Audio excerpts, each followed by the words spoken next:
It's a new day dawning. It's time to sing your song again.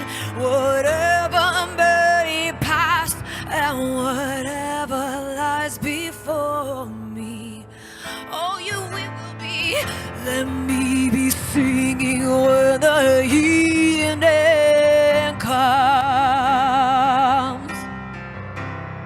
Bless the Lord, bless the Lord, oh my soul, oh my soul, worship His holy name. Sing like never before, oh my soul, worship Your holy name. You're rich in love. You're rich in love, and you're slow to anger. Your name is great, and your heart is kind. For all your goodness I will keep on singing. 10,000 reasons for my heart to find.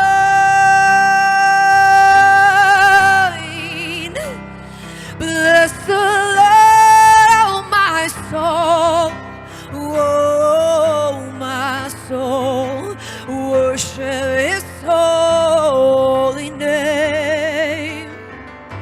Sing like never before, oh my soul, worship Your holy name. I worship Your holy name.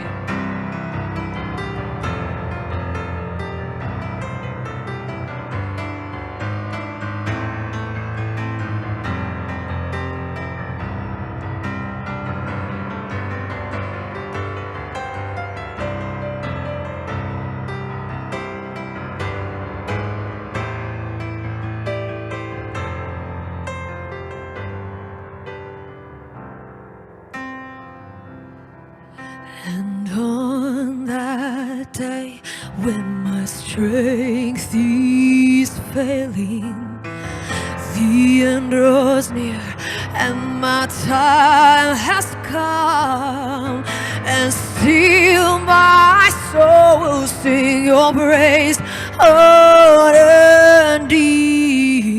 We sing 10,000 years and then forever. Lift up a shout. We sing, bless the Lord, oh my soul, oh my soul, worship Your holy name. Sing like a never before, oh my soul, worship Your holy name. Oh, I worship Your holy name. Oh, my soul, you will worship Your holy name. So you bless the Lord and worship Your holy name. Sing that one more time. Bless the Lord, oh my soul, oh my soul, worship His holy name. Sing like never before, oh my soul, worship Your holy name. I worship Your holy name.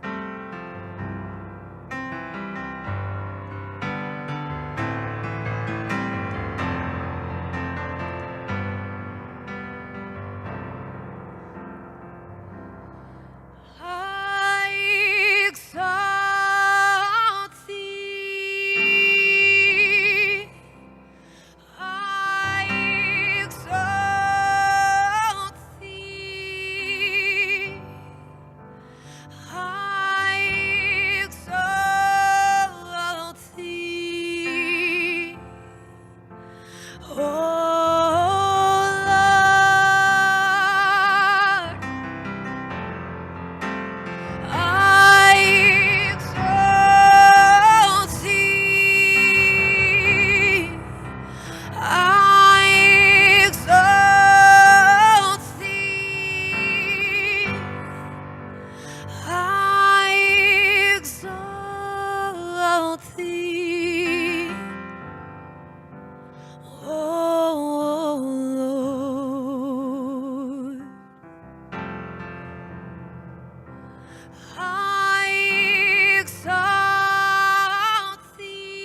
So we're going to sing "Oh Canada" now, and it'll be a cappella. So we all have to sing. Oh Canada, our home and native land, true patriot love in our son's command. With glowing hearts we see thee rise, the true north, strong and free. From far and wide, oh Canada, we stand on guard for thee. God, keep our land glorious and free. Oh, Canada, we stand on guard for thee. Oh, Canada, we stand on guard for thee. Thank you, Lord. Yeah, give a cheer. Canada, God's on our side. We know that. Anyway, you can be seated. Just quickly, I'm going to just encourage people that are here to sow into what Fatine is doing. It costs money to do what she's doing, and we want to be a part of supporting that and being able to sow into that. So I'm not going to take up an official offering right now. We'll probably do something later. But there's baskets up here at the front. There's envelopes in front of you. Just make the checks out. If you're making check to LTANC or Lighthouse to All Nations Church, and we will direct it to Fatine. Or if you want to give online, LTAN give @gmail.com. So you can do e-transfer, and then if you do want to do credit card, that's all on the envelopes that are in front of you. So you do that. Well, you know, you can, I think Fatine's okay if they walk up and put it in a basket or put it in one of the boxes here while you're, is that okay? Or will that throw you off? Okay, well, we'll just do it that way for now because I don't want to take up time by having an official. Yeah, I never thought of that. Well, yeah, we do. It's a good point. So anyway, just bring it up.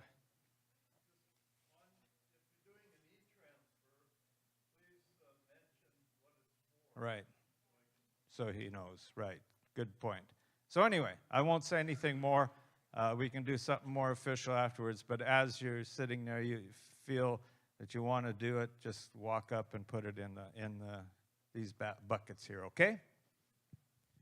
Okay, so my turn to introduce Fatine. We know that many of you know who Fatine, now please forgive me if I say your last name wrong, okay? Grzeski. Okay, Fatine Grzeski. Most of us know who she is here. I'm sure everyone does. So we know that she leads For My Canada. They are passionate about getting involved in the issues of our nation and wanting us to get involved in the issues of our nation, right?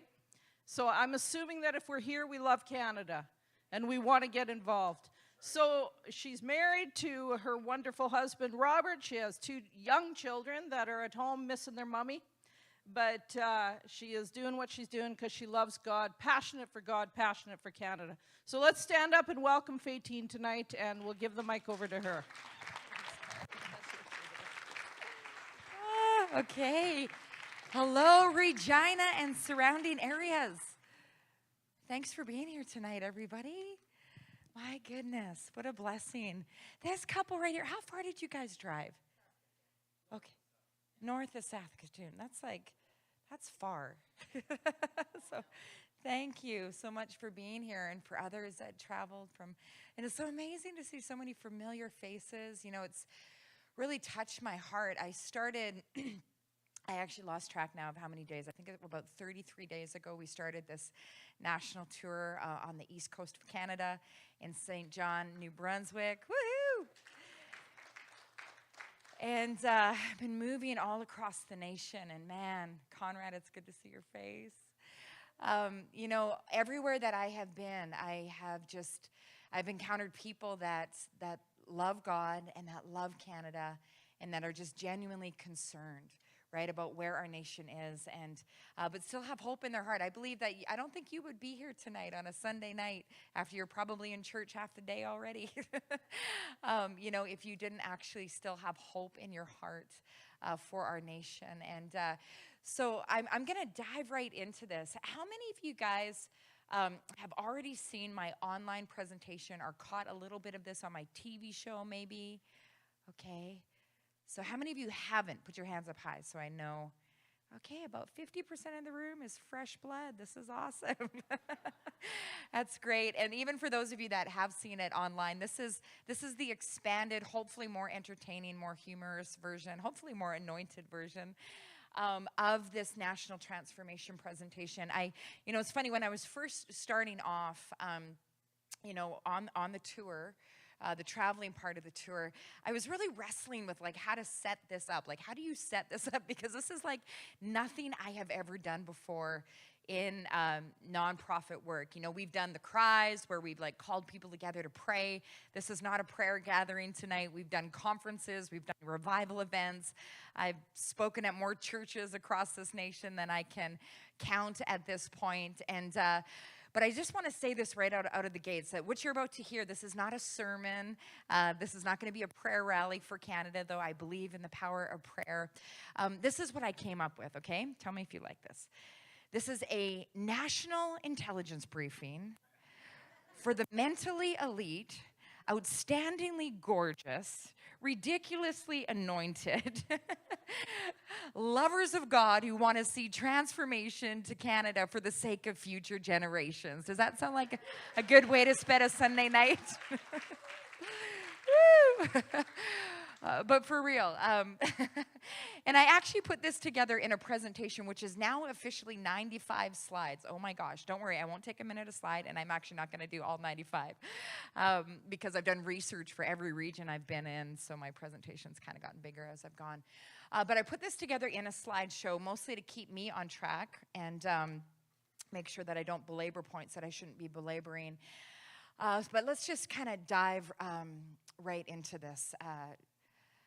Okay, so Karen already mentioned this. Let's see if I can get this working here. Can you guys see that up there? This is a presentation for those who love Canada. We've already covered that a couple times. For those who are concerned for our nation. Anyone? Anyone have a couple concerns for where our nation has gone in the last few years? And also for those who are asking the question, you know, through my TV show, we constantly hear from people. And one of the things people say is that they appreciate our show because we always try to give solutions, you know, of, okay, this is what you can do if you want to actually do something about what we talked about on the show today. And I love that about our people, about the people that connect with us, because like I already said, you're the ones that have hope in your heart. You know, my husband and I, we still have hope in our heart for this nation.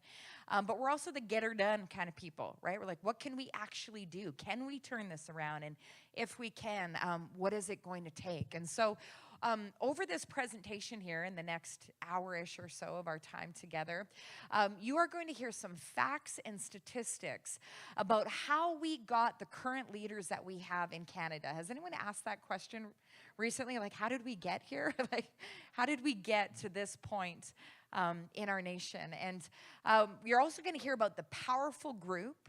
This is going to be a big reveal. The powerful group who determined who our current government in Canada is, who our current prime minister is. And no, I'm not speaking of Jagmeet Singh and the NDP, but I do have a reveal. So get your popcorn ready if you brought it. I'm going to also share a couple personal stories about why Robert and I felt to do this spring. I want to kind of accent this because I didn't actually leave my kids to do this. I actually carry them in my heart with every step of this tour.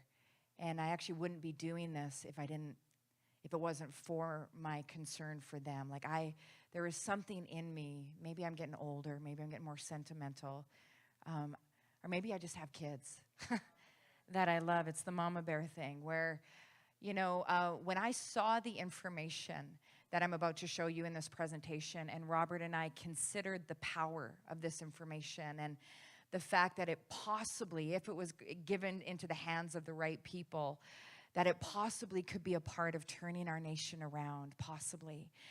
Robert and I had a good, long, late-night conversation, and we said, what are we going to do with this? What are we going to do about this? And so we decided together, Robert and myself, and we bounced this off of some people that we walk in submission to and get counsel from, like Cindy Jacobs, Patricia King, different ones. And to a person, every single person that I shared this with said, Faitine, there were times when the older generation, your grandparents, they had to leave their family for a season to go fight. Because if somebody didn't go fight, there was an evil that was coming that wouldn't be turned back. And I believe that we're actually in one of those seasons right now. I believe that we're in a hinge window where if we will pull our heads out of the Netflix sands and just kind of really discern the times and know what to do, we might be in a season where if a few good men or women step up to the front lines of our nation. And, when I first started this presentation and this tour, it was the spring, but now really we're down to 5.5 days, where if I was to bring this message to, a people a week from now, it would be irrelevant. It would be unactionable. But I believe that we are in a hinge window for our nation, literally in the next 5.5 days. And so I come here to you tonight with great gravity, with great conviction. And I want to say I would not be doing this if I didn't believe with all of my heart that this possibly could be a silver bullet for our nation in terms of getting this information to the hearts of people that care. And by the end of this presentation tonight, you are going to hear two of the most powerful things that any resident of Canada, or the influential things that any resident of Canada 14 or older can do to impact our nation's future. And you will be given an opportunity to take action in the next 5.5 days if you want to, if you decide to. And then also at the end of this presentation, I'm going to give you that chance to respond. We actually have official response forms for anyone that wants to. And then we're going to we'll release those that want to be released, but those that want to stay and linger and have a little question and answer time kind of to chop up some of the content. If you want to hear my inside voice on anything, I'm happy to give it. And, in terms of political questions, parties, candidate, that type of stuff. But I'll save most of that for the Q&A for those of you that want to linger. So Karen already spilled the beans on a few things, and I've already talked about my husband and my kids, but here are some pictures. This is my photo. This is my wallet. How back in the day you used to actually have photos in your wallet. This is my digital wallet. That's Robert and I on our wedding day, the first picture there. We were actually married by Chief Kenny Blacksmith, residential school survivor. Love him so much. That's Kiana and Aiden right there. Just turned 6, just turned 8. And they are a massive part of why I'm doing this and why Robert and I pushed all of our chips into the middle this spring on this one.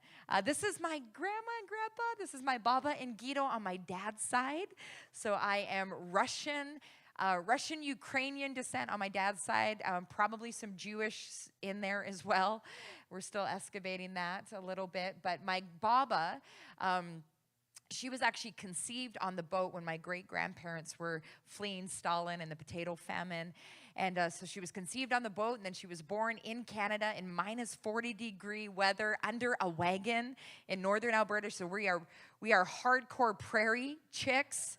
I come by it honestly. I'm a little bit intense. I haven't even started yet tonight. I'm a little bit intense, but I do come by it honestly. And, heart burst. I got to see my grandmother, my Baba, for the first time in 2.5 years on this tour because we've been separated because of the mandates, right? As so many families have been. This is on my mom's side, German-French heritage, but my grandparents actually died quite early because they had a hard life farming and pioneering in northern Alberta. But that's a picture of them. We now live in New Brunswick. The motto is Hope Restored. That's our actually new ministry property that we're starting to develop. So you're all invited to New Brunswick.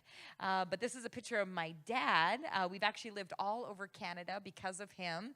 This is a picture of him when he was about half my age. He played NHL hockey for the entire decade of the 70s, played for the Winnipeg Jets when they won the Avco Cup with Bobby Hall. But I fell in love with Canada quite early because I was raised in suitcases and airports. And in 1995, I had a spiritual encounter. I became a Christian at one of the most socially liberal universities in all of Canada, Simon Fraser University. So signs and wonders right there. And was filled with the Spirit. And out of that, I just had such a desire to become a missionary and just to give my life for the service of the gospel. And I actually, my very first international missions trip, I went right into the middle of a war zone in West Africa, in Liberia. Bought an open-ended ticket, so I knew the date I was going in, didn't know the date I was coming out, terrified my family. You are coming back, right? I'm like, yeah, I think I am, but we'll see, you know? And so went into West Africa. And ironically, you know, the ways of God are so amazing to me. Ironically, it was when I was in West Africa that the penny really began to drop for me about the importance of good government. Because it came to a point after about a week, or no, actually after about a month, I'm sorry. I've been at this a long time, so just hear what I mean to say, not what I say tonight. You know what I mean? You know how you husbands and wives do that? Okay, hon, I know what you meant to say. Okay, so just, there might be a few of those moments tonight with me. And so it was while I was in West Africa that after about a month of being there would be a lineup of desperation literally outside my front door where every morning, you know, I would just open up the door and there would usually be 7 to 10 people there with desperate needs. You know, there would be women who were begging me to hire them to hand wash my clothes for $15 so that they could have money to buy food for their children and not have to sell their bodies to feed their children. There were children that were begging for $5 or $10 so that they could buy shoes and a school uniform because they needed that in order to go to school and be with their friends. There were seniors that were just desperate as well for food, for just anything at all. And so every single day I was confronted with desperate need. And one night in my prayer time, you know, this thought came to me, and it was really a question, and it was, you know, why is there so much need in this nation? And the obvious hit me that the reason there was so much need in this nation was because of corrupt and selfish, power-hungry government. You know, the government kept flipping, kept changing because guys with guns were fighting over power, fighting over bribes, and nobody was really interested in the widow, the orphan, building infrastructure for the sake of caring for the citizens of that part of West Africa. And, you know, so I have never understood this weird, I think it's weird, a thought pattern that Christians shouldn't be involved in government. Because I have seen so massively, and we all have now at this point in Canada, how government impacts people. And that's what God's all about, right? He's all about people. He's about the widows, about the orphans, about our First Nations brothers and sisters that don't have clean drinking water. That's why I do my show, because God loves people, and every one of these issues, embedded in every social issue, is people, right? And so I came back to Canada with just this revelation that government matters, but also a revelation that the reason I was able to help these kids was because Canada was blessed, was because I was able to send emails back to my church in Vancouver. And, you know, every time I would send a Yahoo email, you know, usually somebody would respond with $50 or $100, and that would help me save another kid the next day. And, you know, but the only reason they could send me money was because they had jobs. And the only reason they had jobs was because they were in a nation that was stable, that had economic infrastructure, that had a banking system where they could send me money. And I began to have these thoughts. I don't know why your mind goes where it goes sometimes, but I think there's a certain level of providence in some of these, threads of revelation. I began to have this question go through my mind, and it was a question of what would happen if Canada ever wasn't prosperous, or if Canada was in its own crisis. If Canada, if we were the unemployed, if we were the ones under the economic debt burden, the beauty of Canada is that we're able to bring healing to the nations, right, through practical support. And so I came back to the nation just with this passion to contend that Canada would be able to continue to be healing to the nations. And I began to think about people like David Maines. Anybody know that name? David Maines. And how he was a hero of the faith in Canada who literally sowed his life and his family into a nation.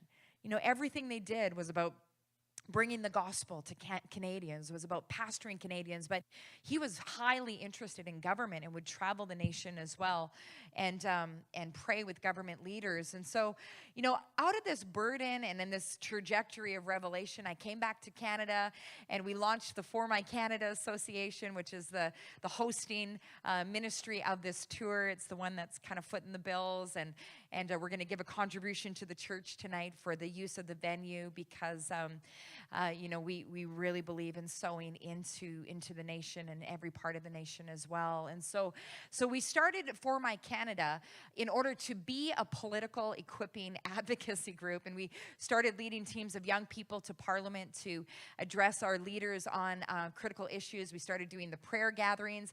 But then in the fall of 2020, I did something a little bit audacious. And about 2 weeks after we moved to New Brunswick, the Conservative Party opened up the nominations for people to put their name forward to run to be on the ballot for the Conservative Party. And I knew that the city I was 2 minutes away from, St. John Rothsay, was what was called a swing riding. And we're going to talk about this tonight, the importance of understanding the game and having intelligence in how we approach the transformation of our nation. And so I knew that St. John Rothsay was one of the ridings that could be taken, not for the Conservative Party, but for goodness sake. And I had a conviction at that point that the Conservative Party needed more people that care about the types of things that I care about, And so I was watching kind of who was putting their name forward. And it turns out there was only one guy putting his name forward, the former mayor who had the full backing of the Old Boys Club. And, everybody knew him. Everybody went to school with him. Everybody knew his family. But the problem was, pretty much the only thing that he and I could agree on was not having a carbon tax, everything else. I'm like, no, we're not on the same page with abortion. We're not on the same page with parental rights. We're not on the same page with keeping pastors out of prison, And so I figured man, if you can't vote for him, you might as well run against him, right? So I put my name forward as a total no name to the locals. And, they kind of freaked out a little bit because they knew I had probably a little bit of traction through my TV show. They ended up shortening the election because they had the ability to do that. They shortened the election, and at the end of that very short campaign, which ended up only being about 4 weeks, at the end of that campaign, I lost by 86 votes. Thank you for that gasp. That was actually, you just healed my heart there. Thank you. Yeah, 86 votes. And what I learned from that, because I had an incredible campaign manager, it was actually Leslie Lewis's campaign manager, and he basically broke it down for me, and he said, Faitine, this is how close this was. He said, if you would have had another 2 weeks in this town, or if you would have had another 2 volunteers just locking and loading in your campaign, it would have been your name on the ballot going into the 2021 federal election. And it was through that I realized that very often when it goes to whose name is on the ballot, it's not a game of thousands. It's not a game of even hundreds. a lot of times it's not even a game of dozens. It's a game of one or two people who care about the things that that candidate is willing to talk about, that just bring a little bit of their volunteer muscle into that moment. That was a real eye-opener to me, because when you think about shifting government, it just feels like this gigantic mammoth thing. And I realized, no, it's actually usually just one or two people that change the game. But because I lost, I got to stay home and snuggle my babies, which I was not, sad about. And I also got to continue to make television shows. So this is one of my most recent shows that I did when we were starting the tour. It was one of my most recent shows at that point, with the Honorable Brian Peckford, the last remaining contributor to the Charter of Rights and Freedoms, who's currently suing the federal government for breaching his personal charter rights. So grab your popcorn for that day in court as well. So bottom line is this, to today, this is what we do. Like, Karen and Ray, they know this. Like my family's sewing their mom into the nation for 2 months, but I sewed my youth into Canada. Canada has been our passion, and seeing Canada strong for the future has been our passion for like 2 decades now. And so because we're kind of OCD on Canada, we watch. We watch and we track with what's happening in the nation. And because of some of our amazing partners, some of which are in the room, we're able to do this full time. And so sometimes we catch things that other people don't catch, okay? So earlier this year, there was something that happened, just bring you up to speed, around January, February. It was called the Truckers' Convoy. Did anyone hear about that? Look at your neighbor and say, honk, honk. Okay. So the Truckers' Convoy hit Ottawa, and Erin O'Toole was pretty much ejected from the leadership of the Conservative caucus like in a minute. And the reason, some people might not know this, the reason that he was so swiftly removed by his own caucus members in a vote was because there had been a growing sense of dissatisfaction with his leadership. Number one, over the fact that he flipped on a lot of key issues that were important to the Conservative base. Number two, over the fact that he was very, very much muzzling his caucus. There were several members of parliament that wanted to be a bold voice of opposition against Justin Trudeau on the federal mandates, and they wanted to talk about it, and they kept being told to be quiet, to let the leader lead. And one of the ones was Dr. Leslyn Lewis, who I know you've had here. She tweeted out about the importance of parents being able to decide whether or not their children get the vaccine or not, and she got her knuckles rapped and lost a shadow cabinet position over that, which I know she was totally okay with. And so when Erin O'Toole was ousted as the leader, it was a pretty easy read that we were going into another hinge window. You can't change the nation necessarily every day of the week or even every month of the year, but there are these hinge moments where if we will discern them and actually put our equity into those moments, they become a hinge moment that is a trajectory for what comes after. And you're going to see that here tonight. And so I was really impacted with the thought that this might be an opportunity to see a leadership shift in our nation, not just in the Conservative Party, but also to determine who would be on the ballot for the possible next prime minister position. But I also had this question in my heart as to whether or not this might be our last chance, as to whether or not this might be, because if we didn't get it, we all know this, if we don't get a conservative leader in the Conservative Party, we are probably going to have a split on the right politically that will so fragment our nation that it will most likely take, I don't know how many decades to recover the ball. And we don't even know if we have that long with some of the agendas that are being rolled out, right? And so much at stake. And so I was pondering this and pondering the question of how we got here. Through my television show, we're constantly hearing from Canadians that they have concern about our basic freedoms as Canadians at this point, concern about the function of our democracy, the fact that Justin Trudeau effectively shut down Parliament for almost 2 years, and then, in December, Aaron O'Toole putting forward a motion to fast track a bill without debate or committee study. And that bill can put pastors, parents, counselors into prison for up to 5 years if they say or pray the wrong thing with the wrong person and that person gets offended. And so how could something with that magnitude of consequence pass through the House of Commons without committee study or debate and at the hands of the conservative leader? Like, people are genuinely concerned about these types of things, concerned for our personal security, our medical autonomy, the right to decide what goes into our body, and the right to decide what goes into the body of our children, right? The right to have, time to think about it. Concern for our domestic mobility. The fact that we still, 2.5 years later, 2.5 years into this pandemic, there are, I think it's 8 million Canadians that still can't get on a plane to see family and to do business. Concern for our faith freedom with 5 pastors being thrown into prison over the last 2.5 years over the health mandates. Concern for our parental rights with a father being thrown in jail in British Columbia because he wanted his daughter to slow down and do a little bit more research before she did a life-altering surgery to her body. Concern for our fiscal future. Some people in the room might not know this. I've talked about this a few times on my show, that the current federal government in Canada has racked up more debt in the last 36 months than all other governments, liberal and conservative included, in the 150 years prior to the last 36 months. When you think about this, like, we are in a massive economic experiment. Sometimes people will say to me, like, is our prime minister intentionally trying to tank our nation? I think that's a good question at this point.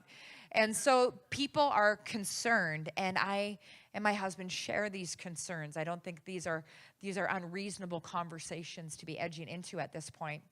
If we've learned one thing through the pandemic management season, we all knew it, but it got really highlighted in this season, and that's that so much hangs on this one thing, right? Who's in leadership? Proverbs 29:2 actually says this straight up, that when the righteous are in authority, the people rejoice, but when a wicked man rules, the people groan. When a righteous man is in authority, that is another way of describing government. Jurisdictional authority, that is government. And so how did we get our current leaders? I want to dive into this, because when I asked that question and started to do the research, even though we've been at this for almost 20 years, I had never seen the data that I am about to show to you right now. And it is absolutely riveting, a little bit depressing at first, but if we choose to turn this intelligence into power, it is actually incredibly inspiring, because we land in another moment in the next 5.5 days where we can actually take this intelligence and turn it into a nation-changing moment, perhaps. So this is a picture of Justin Trudeau in 2008 when he was first elected member of parliament in Papineau, Quebec. In 2013, he put his name forward for the leadership of the Liberal Party of Canada, won it on the first ballot in a ranked ballot election. And because he won that leadership election, it meant that his name was the one on the ballot going nose to nose against Stephen Harper in 2015. And in 2015, because of the Nigel Wright check scandal, remember the whole Senator Duffy thing, the tables flipped on Harper, the media perched on that, and Justin Trudeau walked out with a 184-seat majority position, which meant he could do a whole lot, which I'm going to recap how he used those 4 years here just in a moment. In 2019, he was reduced to a minority position by a Saskatchewan boy from Regina, a social conservative, pro-life Catholic named Andrew Scheer. He was reduced to a 157-seat minority position. And then in 2021, he gained back 3 more seats going against social progressive Aaron O'Toole. And this is the current position that he holds in the Parliament of Canada today. But we need to point out the obvious. And that is that Justin Trudeau would not be prime minister, would never have been prime minister if he had not first won that leadership race. So this is where I actually started in my research of how we got our current leadership in Canada. This is a breakdown of the votes in that 2013 leadership race. 104,552 Canadians voted in that Liberal leadership election. 81,389 voted for Justin Trudeau. On the first ballot, he took about almost 79% of the vote, which meant he was the winner on that first ballot. So mathematically, that means that 81,000 Canadians and change effectively decided for over 38 million Canadians that Justin Trudeau's name would be the name on the ballot going into that 2015 federal election. So I was pretty shocked by that because that felt like a really little number compared to the entire nation of Canada. So I pulled out my calculator just to see how big that number is, and I found out that's a little bitty number. That is not a big number.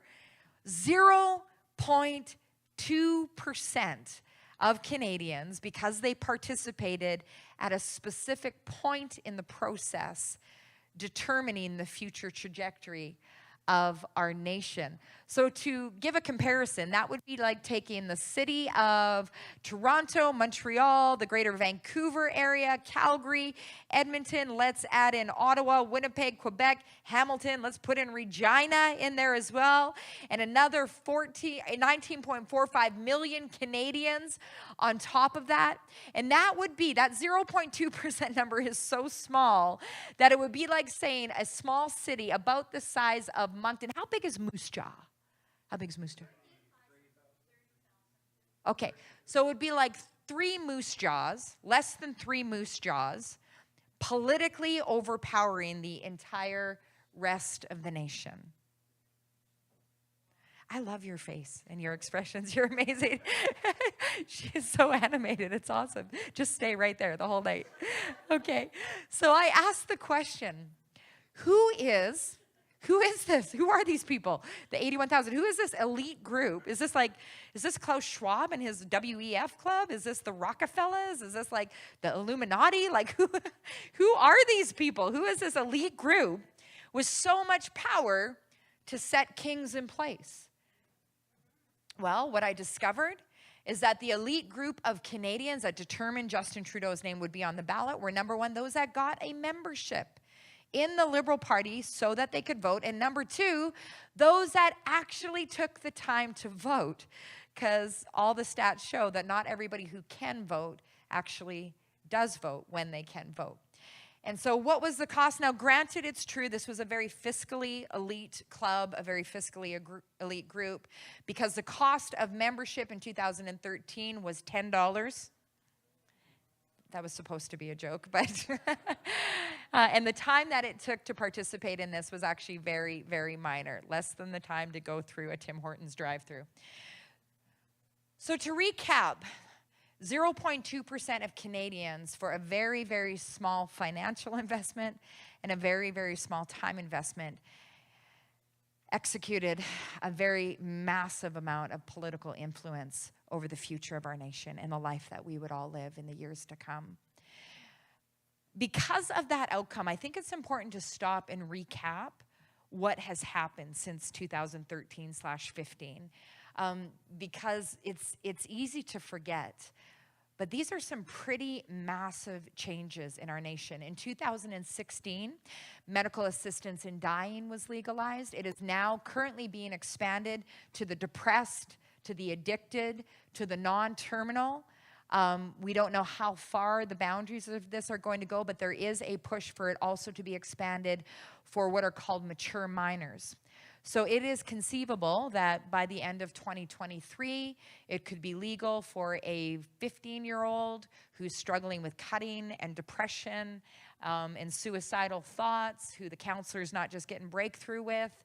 If that kid wants to take their lives legally, it is conceivable that within a short amount of time, that could be legal in Canada. I am regularly hearing from our viewers that their loved ones who are not terminal are being offered assisted suicide instead of treatment. We had one of our dear friends, I really hope he goes public with this soon. His father, who was 80, fell, broke his hip, and the doctor basically said, like, listen, you're 80, your hip's never gonna really heal, so you're basically terminal because you're on the downcline. You're gonna be a burden to your wife. Your wife is 80, she's not gonna be able to care for you. And you know, your kids are young, they probably don't have time to care for you either. And you know, would you like to consider assisted suicide? And this man, without consulting with his family, within 10 days was dead with assisted suicide after he broke his hip. Okay? So we need to talk about this. First of all, we need to ask a question about whether or not we're okay with a system that creates this level of vulnerability. You know, this man who's a dignified man, worked hard his whole life, at the thought of being a burden to his wife, just went that way, right? And his family's crushed now. His family can't believe, because they, of course, would have rather have had their dad with them. So this is pretty intense stuff. Canada now has the loosest laws of any nation on assisted suicide, with the least amount of protection from coercion. In 2018, marijuana was legalized for Canadians 18 and older, despite experts advising against it based on studies showing that a person's brain is not fully developed until the age of 22.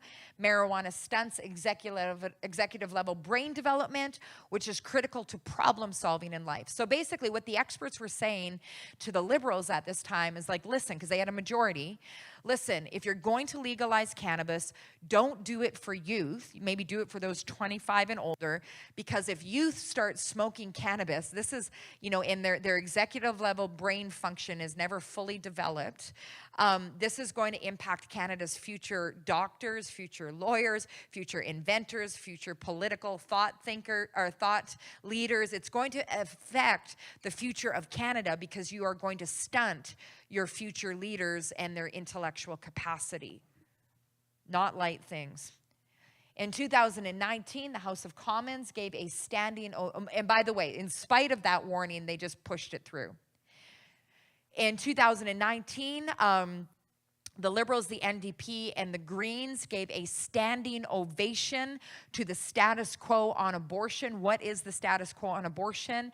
Right now, a woman in Canada can abort her baby. It could be 36 weeks, totally healthy, totally viable outside of the body, totally wanted by a family that's been waiting anywhere from 8 to 9 years to adopt, because that's the average wait time in Canada for the adoption of a healthy newborn baby.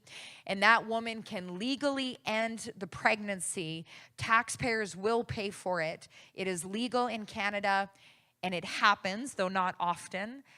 It does happen, and if a woman can't find an abortionist willing to do it, that woman will be flown to Boulder, Colorado at taxpayer expense, because there's actually an abortionist in Colorado that specializes on terminating third trimester Canadian babies. That's what he does, okay? And in 2019, they gave a standing ovation to no change on the law on abortion in Canada. Most Canadians don't know this because of the cancel culture around this topic. I'm just grateful that we're starting to push back against cancel culture. I pray it'll be across the board, including on this issue. 2021, the government pledged to remove charity status for pregnancy care centers.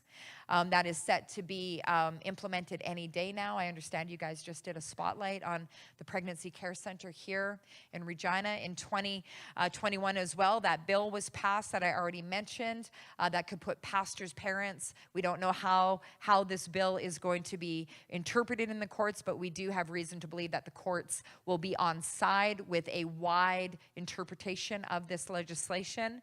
The federal debt is now crashing towards $1.2 trillion. I was shocked to discover that when I was born, my portion of the federal debt was $800. Going into the pandemic 24 to 36 months ago, each one of our portion, and our kids and our grandkids, of the federal debt was between $17,000 and $18,000. Today, just 2 to 3 years later, everybody in this room has a personal portion of the federal debt of $30,000. That doesn't include the provincial portion of the debt.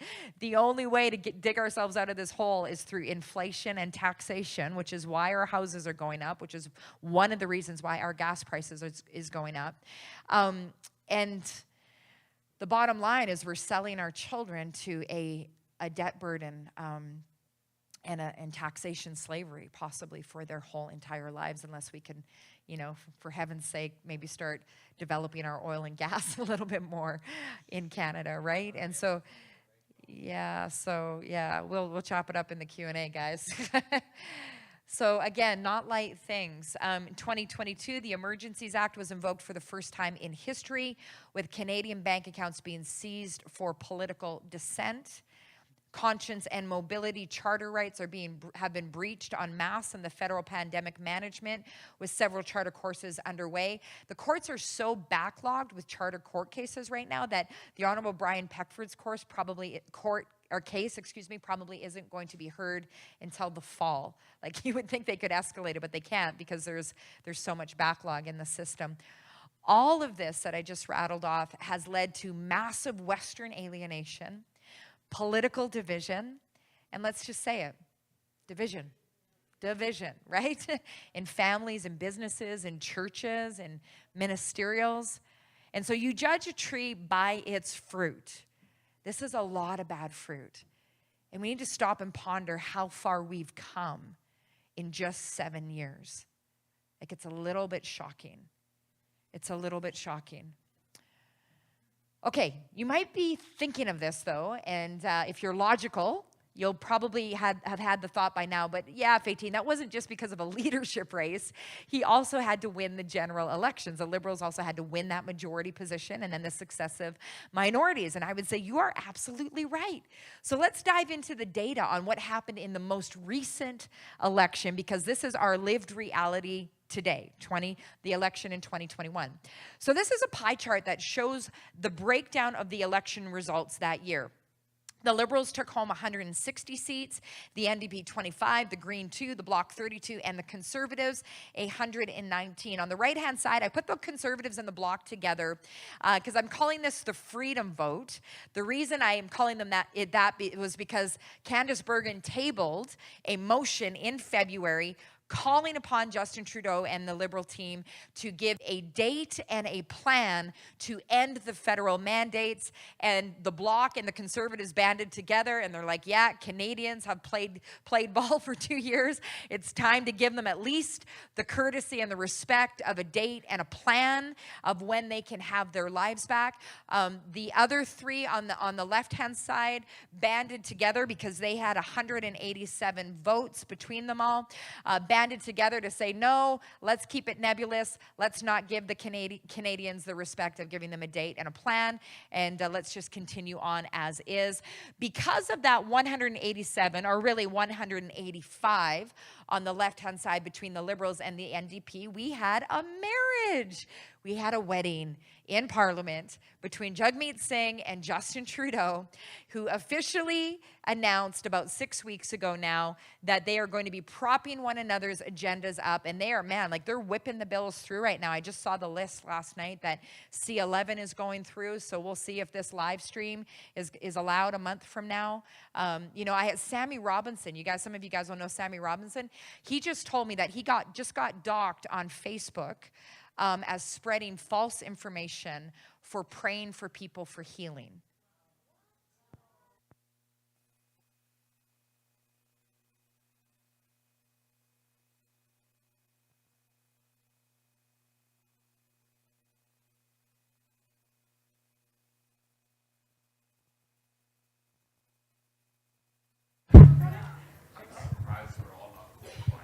Yeah.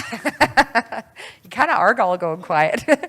And so, I asked the question because I had really been tracking on this whole thing about the swing ridings. When I was in Liberia, the nurses used to say, or not the nurses, sorry, the nuns used to say this: you know it when you know it and you're knower. And I have to be honest, going into the 2019 and the 2021 federal elections, there was just something in me. I couldn't get it off my spirit or my mind. I had such a strong sense that if we didn't mobilize, people of faith who care, didn't mobilize through volunteering in swing ridings, that we could possibly come out of those elections with a result that would have a very, very high consequence. And I remember bringing this word. I brought it hard for the entire month or year of going into 2019 because I had this sense that if we didn't shift it that year, we were going to probably be paying for it through some of the things that would be passed. And I think that is pretty much proven out. And so because of that, I had been tracking on this whole thing of the swing ridings. And so I asked the question when I saw this, what would it have actually taken to run interference on this political coalition? Like, what would it have taken to give the Conservatives and the Bloc enough seats that Jagmeet Singh and Justin Trudeau couldn't have this coalition that would give them political authority federally over our lives, possibly up until 2025? And, you know, the easy math is it just would have taken shifting 20 ridings. If 20 ridings would have went from the left side of that pie chart, any of the parties, over to the right side of the pie chart, that would have meant that the freedom vote probably would have passed, and maybe we would be on our way to being allowed to get on a plane to go visit grandma whenever we want to, right about now, for those in the room that aren't allowed to do that. And so I I opened up what happened in the closest 20 swing ridings. I discovered that the closest race was actually only 12 votes. So like the volunteer threshold in that election was so low that, you know, if Karen would have just showed up, made a cup of coffee, made a pot of coffee, phoned one person and said, hey guys, you got this, and walked out the door, that election probably would have had a different result. Like it was just such a low level of civic engagement that would have shifted 12 votes in a general election. But all 20 of those ridings together tallied up to 21,900 votes. And so again, I took out my calculator because I was curious about, you know, how that weighed up against the Canadian population. Okay, so 21,900 votes determined for 38 million Canadians that Justin Trudeau and Jagmeet Singh would have the ability to have this political coalition. And I discovered that that number is even smaller, 0.05%. You know, so when somebody gets up on a political commentary show and says, well, this is what Canadians voted for, I'd have to say that's a little bit of a stretch. You know, this is what 21,900 Canadians determined who got involved in swing ridings by bringing their electoral authority through a vote in that last election.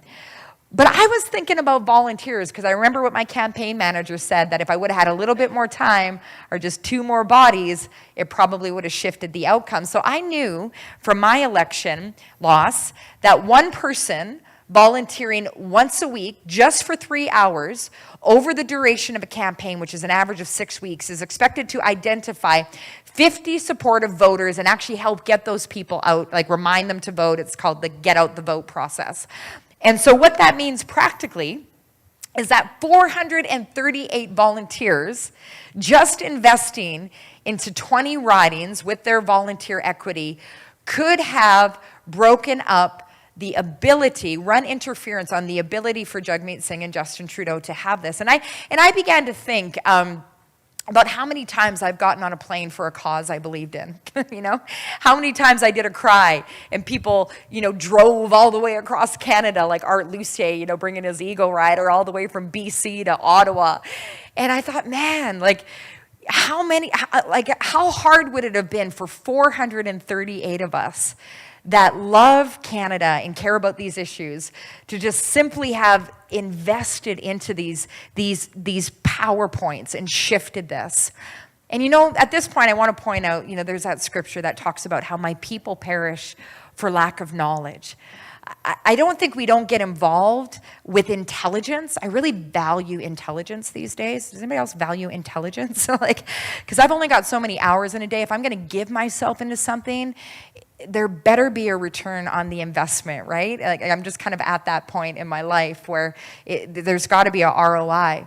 And so I You know, I was looking at this and thinking, like, man, these are really small numbers, and we could have shifted this.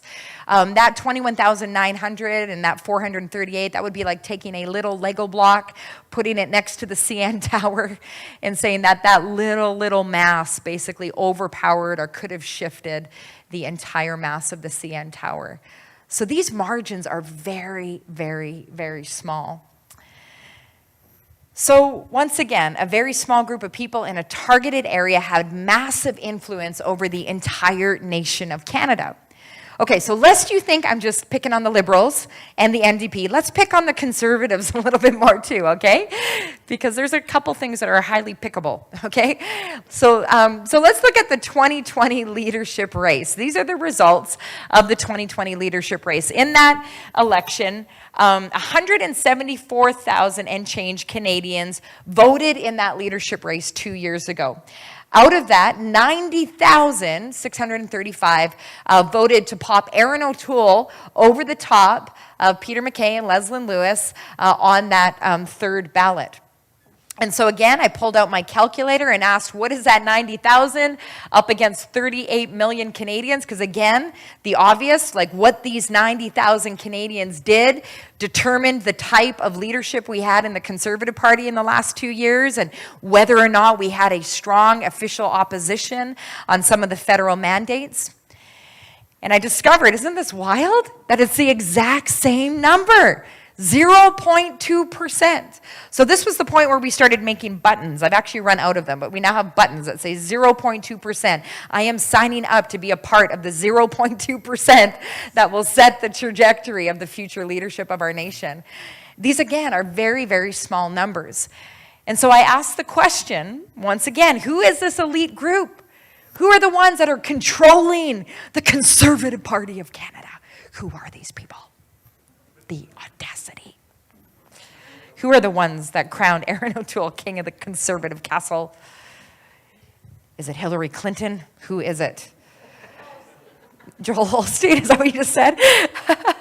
One. Did somebody just say Joel Osteen? That was, oh, close. Okay, I heard that wrong. Yeah, okay. Number one, it was those who actually got a membership. Again, membership has its privileges and its power and its authority. You can't influence something that you're not in proximity to, right? So those that got a membership for the Conservative Party so that they could vote.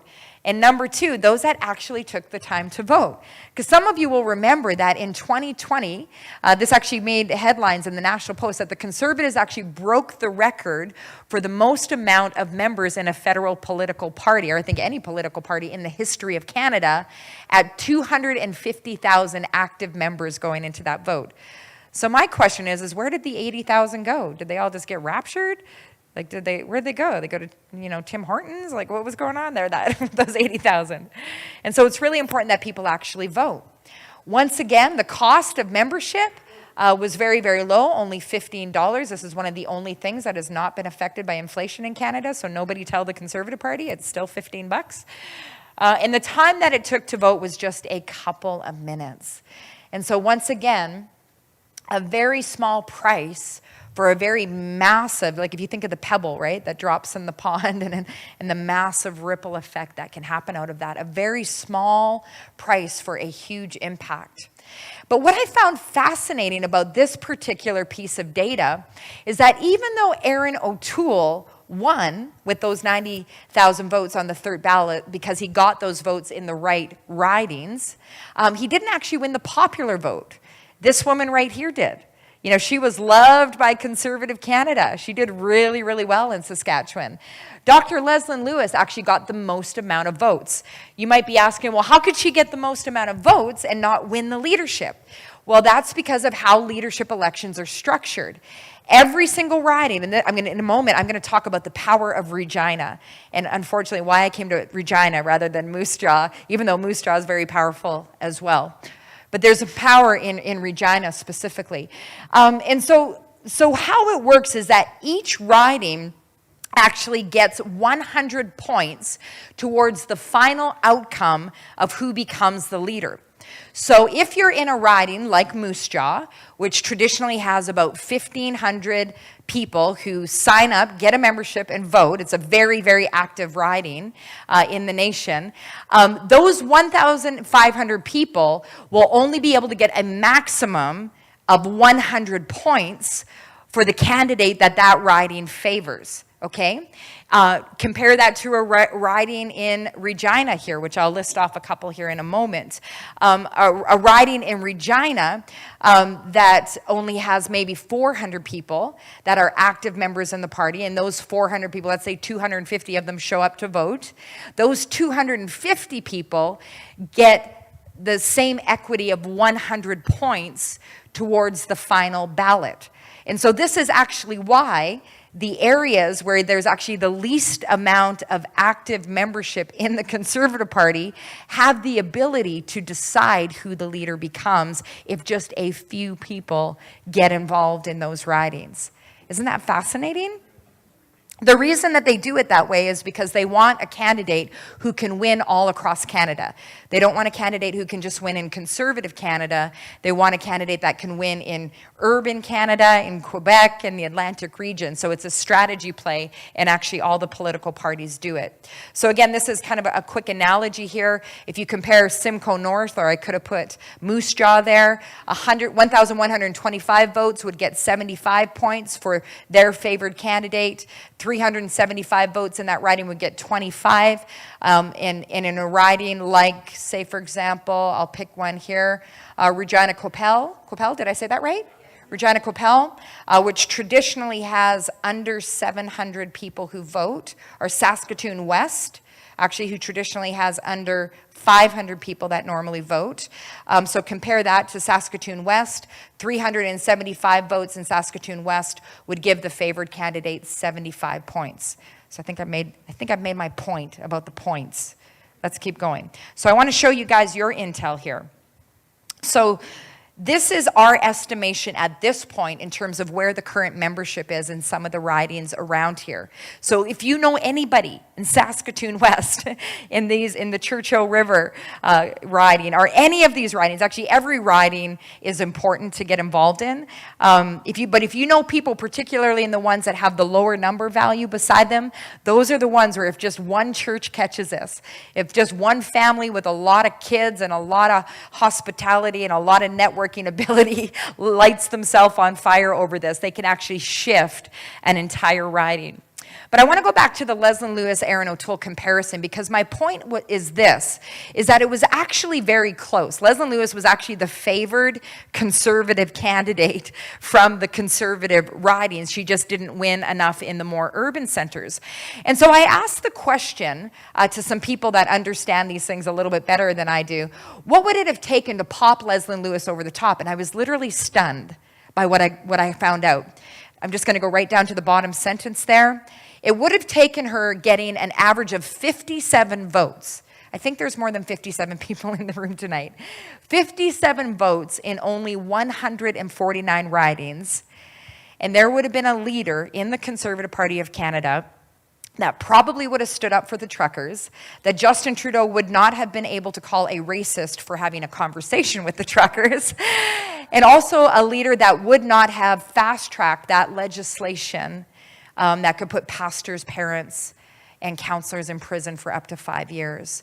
So this is a very, very small number, 57 people on average in those 149 of those what they call super ridings, and those are the ridings that have lower membership levels and are usually in more urban centers. So 149 people would have shifted it. That would have meant that over the last 2 years, we would have had a pro-freedom Conservative leader, a pro-fiscal stewardship, pro-resource, pro-parental rights. Leslyn just came out, I think she probably came out after she was here, and shared that if she's elected this time, she will actually table a charter of rights for parents so that no matter what the provinces do in the educational system or in the healthcare system on the vaccine mandate issue, that parents will have the right to raise their children in accordance with their conscience. Is that a good idea? Yeah. She's pro-faith. She's currently she's the only pro-life candidate on the ballot because the others didn't make it on technicalities. She has a master's in environmental studies, so she can go toe-to-toe in the academic ring on the whole carbon capture, clean energy development conversation, and maybe can get some of our oil to market, hopefully a little bit more. She possibly could have won the urban centers like the GTA, the GBRD, probably could have swayed some of the ethnic vote in places like Regina, in Calgary, and Edmonton, just by virtue of the fact that she herself is winnable. And by the way, sometimes people will say to me, well, you need to have somebody that is fluent in French who can win in Quebec. If you're saying that, you haven't done the math yet, because Quebec only has 78 ridings. Ontario has 121 ridings. And if you roll in all the urban centers, you're probably pushing, I haven't actually done the math on this one, but if you're rolling in all the urban centers that traditionally go Liberal or NDP, it's probably closer to 170 ridings that a candidate that could actually speak to the ethnic community would probably do very well. So 150 to 170 ridings weighed up to 78 in Quebec when you're considering winnability in a general election. So to recap, 0.2% of Canadians determined that Justin Trudeau and Erin O'Toole would be on the ballot for Prime Minister at during their respective kicks at the can. 438 volunteers in just 20 ridings could have stopped the Liberal NDP majority coalition. That could be our lived reality right up until 2025. And just 149 volunteers volunteering in 57 of those battleground ridings, those super ridings, most likely would have shifted the outcome and the tonality of the Parliament of Canada over the last 2 years. So the bottom line is really this, once again, a very small group of people engaging in elections through voting and through volunteering can, and actually have, determined the course of our entire nation these past 7 years. Members who vote are powerful if they vote. Members who don't vote are not powerful. Members who vote are powerful. And volunteers who volunteer in those critical swing ridings. So I say to people in a general election, if you really want to take ground for Canada, if you're in a riding where the Conservative candidate always wins or the Liberal candidate always wins, just find the nearest riding to you that's a flipper, that one that goes back and forth every once in a while, and that's the riding that you want to go and bring your equity into to ensure that the candidate that reflects your views and values is the one that wins. So volunteers serving in strategic ways are powerful. So, I don't know how you guys are feeling right now. I know a few of you have seen some of this information already. Some of you, it's new to you. But literally, this was how I was feeling after I saw these numbers. I was like, what? Like, because this is what we do. Like, this is what we do. Like, we do Canada. We do civic engagement. And I knew it in my knower that it was down to the swing ridings. And how many times have we filled conferences with thousands of people? I was like, God, help us. Help us discern the times and know what to do. Maybe we need another prayer meeting, but maybe that prayer meeting needs to be a prayer meeting in constituency ridings where we're volunteering during an election, at the battleground for our nation. But there's no use crying over spilt milk, right? So this is where we got to put on our big boy, big girl pants, find our depends, like we can do this, and say, you know what? Like we can either kind of roll over and be like, oh man, let's all move to Texas. Or we can say for the sake of our children, for the sake of people who can't move to Texas, we got to turn this pain into power. We got to ask the question, next time around, how can, my dad played pro, and I remember this, they would watch the game film. I'm sure the Calgary Flames are watching some game film right now, by the way. They would watch the game film, and it wasn't because they were trying to obsess over their loss, but it was because they were trying to figure out what they could have done better, what the other side did, so that next time they could bring that intelligence into the moment that mattered for the win, right? And so we have an opportunity to turn this pain into power. It's true. We could have stopped the legalization of medical assistance in dying for the terminal, non-terminal, mentally ill. We could have stopped the legalization of marijuana for young adults. We could have stopped the removal of charity status from pregnancy care centers. We could have stopped the doubling of the federal debt in 2 years and the soaring inflation levels that we're now experiencing because of that. We could have stopped the charter rights breaches and overbearing federal mandates and legislation that could imprison pastors for up to 5 years. And the reality is that I could go on, but I'm not here to keep you till midnight. I'm going to get you out of here by 9 o'clock if you want to be.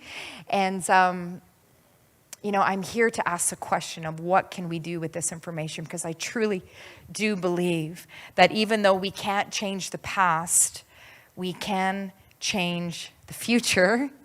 And that's the hope that I bring into this room right now, that we really can change the future. And we have an opportunity to do that. When I started this tour, the slide said this spring, but I now need to change that to the next 5.5 days. We now have 5.5 days to respond to this information with intelligence in a way that can shift things. Because you know what? No matter how much we want to, we can't climb back into 2013. We can't climb back into 2019. We can't climb back into 2021, 2022. But we can bring our full A game into this moment in the next 5.5 days. And I'm going to explain why I keep saying that in a second here. Before I share that, though, before I land the plane tonight with the 2 things that we can all do in the next 5.5 days to make sure that we seize this moment for the sake of our nation and our children, I'm going to share a couple stories with you guys just real quick. I want you to know this. I'm not getting a kickback from the Conservative Party. I kind of wish I was by this point, to be honest, but I'm not, and I won't be.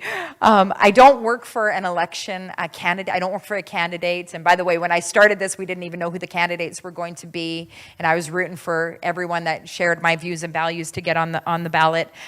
Though I do have my preferences at this point, and I'm happy to share that with you in the Q&A if you want to know.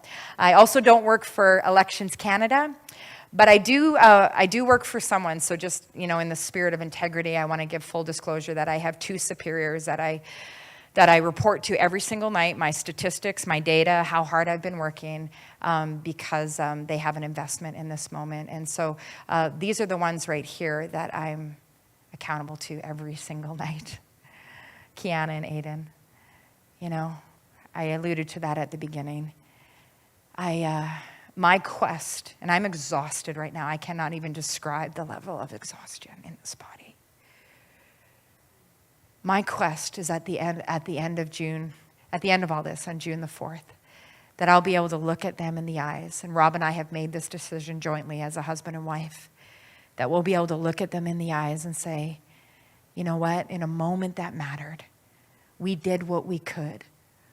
What can I do? I can do more than vote. I can use my influence.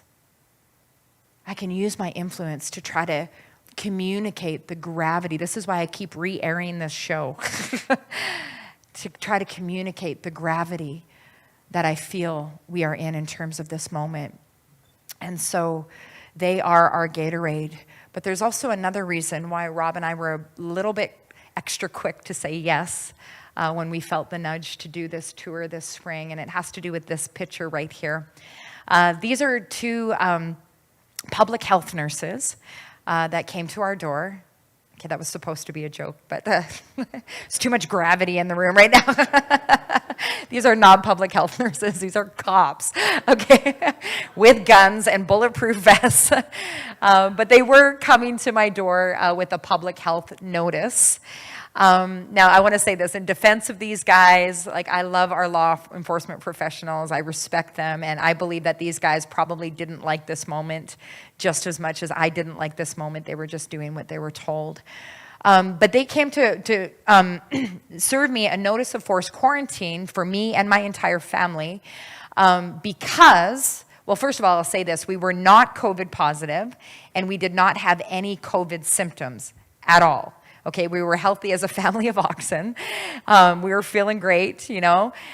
And But allegedly, we had been exposed to someone that was COVID-19 positive 12 days prior. Now, I was kind of confused about this because I work at home. Our studio is currently in our basement still until we develop our property. And we homeschool. So I'm like legit at that time in that period of life where I really don't have a life. Like my version of a party is that like I get to go to Shoppers Drug Mart and like pick out new makeup. It's like party in aisle 6. You know what I mean? It's like, that's my version of a good time right now. Okay. And so I was like, okay, well, who was I exposed to that was COVID-19 positive? And the police officers said back to me with very serious faces, I said, well, we're not allowed to tell you, ma'am, because that person has medical privacy rights. And I was like, wow. And how do you spell hypocrisy, sir? like, does that apply to the vaccine mandates and, you know, my lack of ability to get on a plane right now? But I was like, you know what? They're trying to figure it out. Give them grace for the pace. And so we took the notice. My husband and I figured it out. We didn't know when we were going to be able to get out because he didn't tell us. He said, just wait for the phone call when public health tells you that you can leave. But to add to the intensity, they sent police cruisers up and down our street that entire week. And you got to understand, we live in rural New Brunswick. It's a dead-end street. Like, if you're coming to our streets because somebody sent you to our street, like you're not going to Tim Hortons, you know what I mean? You got to go to the end, turn around, come back, and the only thing you're waving to on the way is a bunch of retirees and seniors. Like we live on the sleepiest street in our area, most likely. And so, you know, it was pretty obvious that they were monitoring the Grzeskis to make sure that we didn't leave our house, which kind of rattled me because I'm a rule keeper. Like I file my taxes on time. I go the speed limit. You know what I mean? I don't steal music off of YouTube. You know, it's like we're rule keepers. And it rattled me a little bit, the level of surveillance and control that they gave themselves over us, a family who had done nothing wrong. And then I thought, you know, what if somebody just didn't like my TV show? And they went and got themselves COVID positive and then put me on the I hugged Fatine list. Like, does this mean that the Grzeskis could be indefinitely in quarantine? Like, if we were targeted in that way? Like, you know, it was a really kind of a sobering moment for us. And Rob and I, as we processed, you know, after the kids were in bed, we came to a question. And it was an honest question. And I think many of us have probably come to this question in this season. And the question was, like, where does this stop? Where is our nation going? And what's going to happen if we keep missing these windows, these slim windows of opportunity to see shift in our nation? Because there are windows that have massive implication for future generations, which brings me to my second story. A conversation I had with this man, David Maines. I love David Maines. And he would always come to the prayer gatherings, even in his 80s. You know, he would stand there on the concrete all day praying and fasting, just standing with us. And when David came to the cries, we didn't tell him what to talk about. We didn't give him a time limit. We just say, here you go, David. Let us know when you're done. And so at this particular cry, David took the mic and he led us in prayer for godly government because he understood the importance of godly government. Even though he was primarily an evangelist, he went right into the dirty work of influencing our leaders. And secondly, he had a deep spot in his heart for the issue of abortion. And I know that it was the last thing, one of the last times that I saw David Maines alive was right before I went to the Cry Kingston. And I asked him, he wasn't strong enough to go to that cry, and so he sent us a video. But I asked him, I said, David, if there was one thing that you believe is on the heart of God for us to pray for at this cry, what would it be? And he began to tear up again in that moment. This was in 2017. And he began to talk to me about God's heart for abortion. And so at this cry, he just led us in prayer for the issue of life. And he was visibly moved after he shared and prayed. He walked over to me at the side of the stage. He put his arm around me like a loving grandfather would. And he began to share with me about this piece of legislation, C-43, which came to the House of Commons in 1990 and 1991. And this was a piece of legislation that would criminalize the abortion of a healthy baby, okay? Except if the mother's life was at risk because of the pregnancy. So it was trying to find a place of compromise and compassion, a place of compassion for the unborn, the sanctity of life, but also a place of compassion for women who are in medical distress in pregnancy. And it was trying to kind of bring the two sides together. Now this passed, it was actually the last pro-life bill to pass through the House of Commons. It passed with both liberal and conservative votes. It made its way to the Senate. In order to become law, it had to pass through the Senate and go to royal assent. And David Maines explained to me that there were a couple pro-life senators that were serving in the Senate at that time. And by the time it got to the Senate, they were getting a lot of pressure. They were getting hate mail from the pro-choice community. They were so mad that possibly there might be a bill passed that would limit abortion, even of a healthy baby. And so they were getting a lot of vitriol from the pro-choice movement. But they were also getting some hate mail from the church, to be honest. Because there were several in the church that felt like this piece of legislation wasn't strong enough. That it had to be all or nothing. And if we support a bill that allows abortion at any point, then we're supporting abortion. They couldn't see the incrementalism, and they couldn't see the opportunity for a compromise here to save some lives. And so these people were aggressively pressuring the senators. And so these senators, and David explained this to me, felt like they were in a lose-lose situation. If they voted for it, they were going to be hated. If they voted against it, they were going to be hated. And so at the end of all of this, the vote came to a tie vote. And there were a few senators that didn't show up to the vote because they felt like it was a lose-lose situation. And I think we have to own this as well, because if they weren't feeling the support of the church, that falls on us as well, right? They didn't show up to the vote. Because of that, it came to a tie. The speaker chose not to break the tie and just let it fall there. And so because they didn't have enough votes to pass, it failed. If that bill would have passed, I estimate that it probably would have stopped 80% of abortions over the last 32 years. Do the math on that. That's probably about 3 million babies. And I'll never forget this moment when I looked up into David Maines' eyes, just trying to absorb everything he was telling me. I looked up into his eyes and he had tears.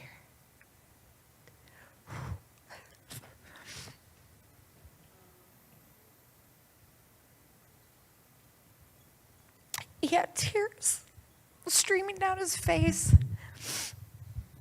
And he said, "Fatine, the nation goes to those who show up to the meeting and vote."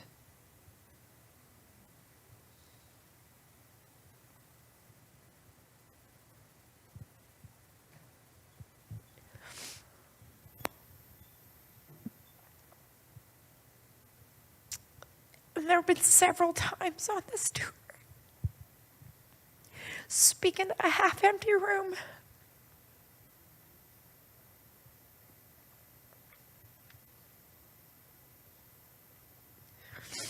When I've wondered if Providence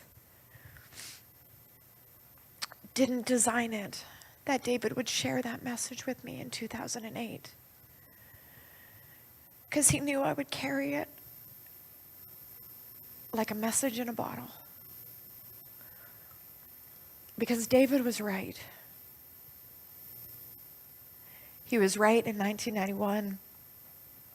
He was right in 2013. He was right in 2021. He was right in 2020. The math doesn't lie, right? And yeah, I'm tired and I'm emotional, but I'm not defeated. Because we stand in a historic moment once again for our nation. And the magnitude of the trajectory is really up to us. These words are so pregnant with wisdom and revelation for us right now that the nation goes to those who show up to the vote. And so what do you do with this information? I think what you do is you ask the question that Rob and I did when we found it. We said, what is the most impactful thing that I can do with this information? The answer to that question for Rob and I was sow Mom into the nation for 2 months. That's the most powerful thing we can do, is just get this message out to anyone who will come, anyone who will listen. And but I think we can ask that question as well on the broader scale. You know, is there something we can do right now to tip our nation? And obviously there is, or I wouldn't be here. So let's read the court. It's important to read the court, right? And have the strategy for the part of the game that you're playing. You know, if you're in the first period of a hockey game and you're ahead by 4 goals, you don't pull the goalie and play, you know, Gretzky and Messier, right? You save their strength for when it's tied and you keep your goalie in the net, right? And the reality is on the political spectrum, we are not in a general election. And we might not be till 2025.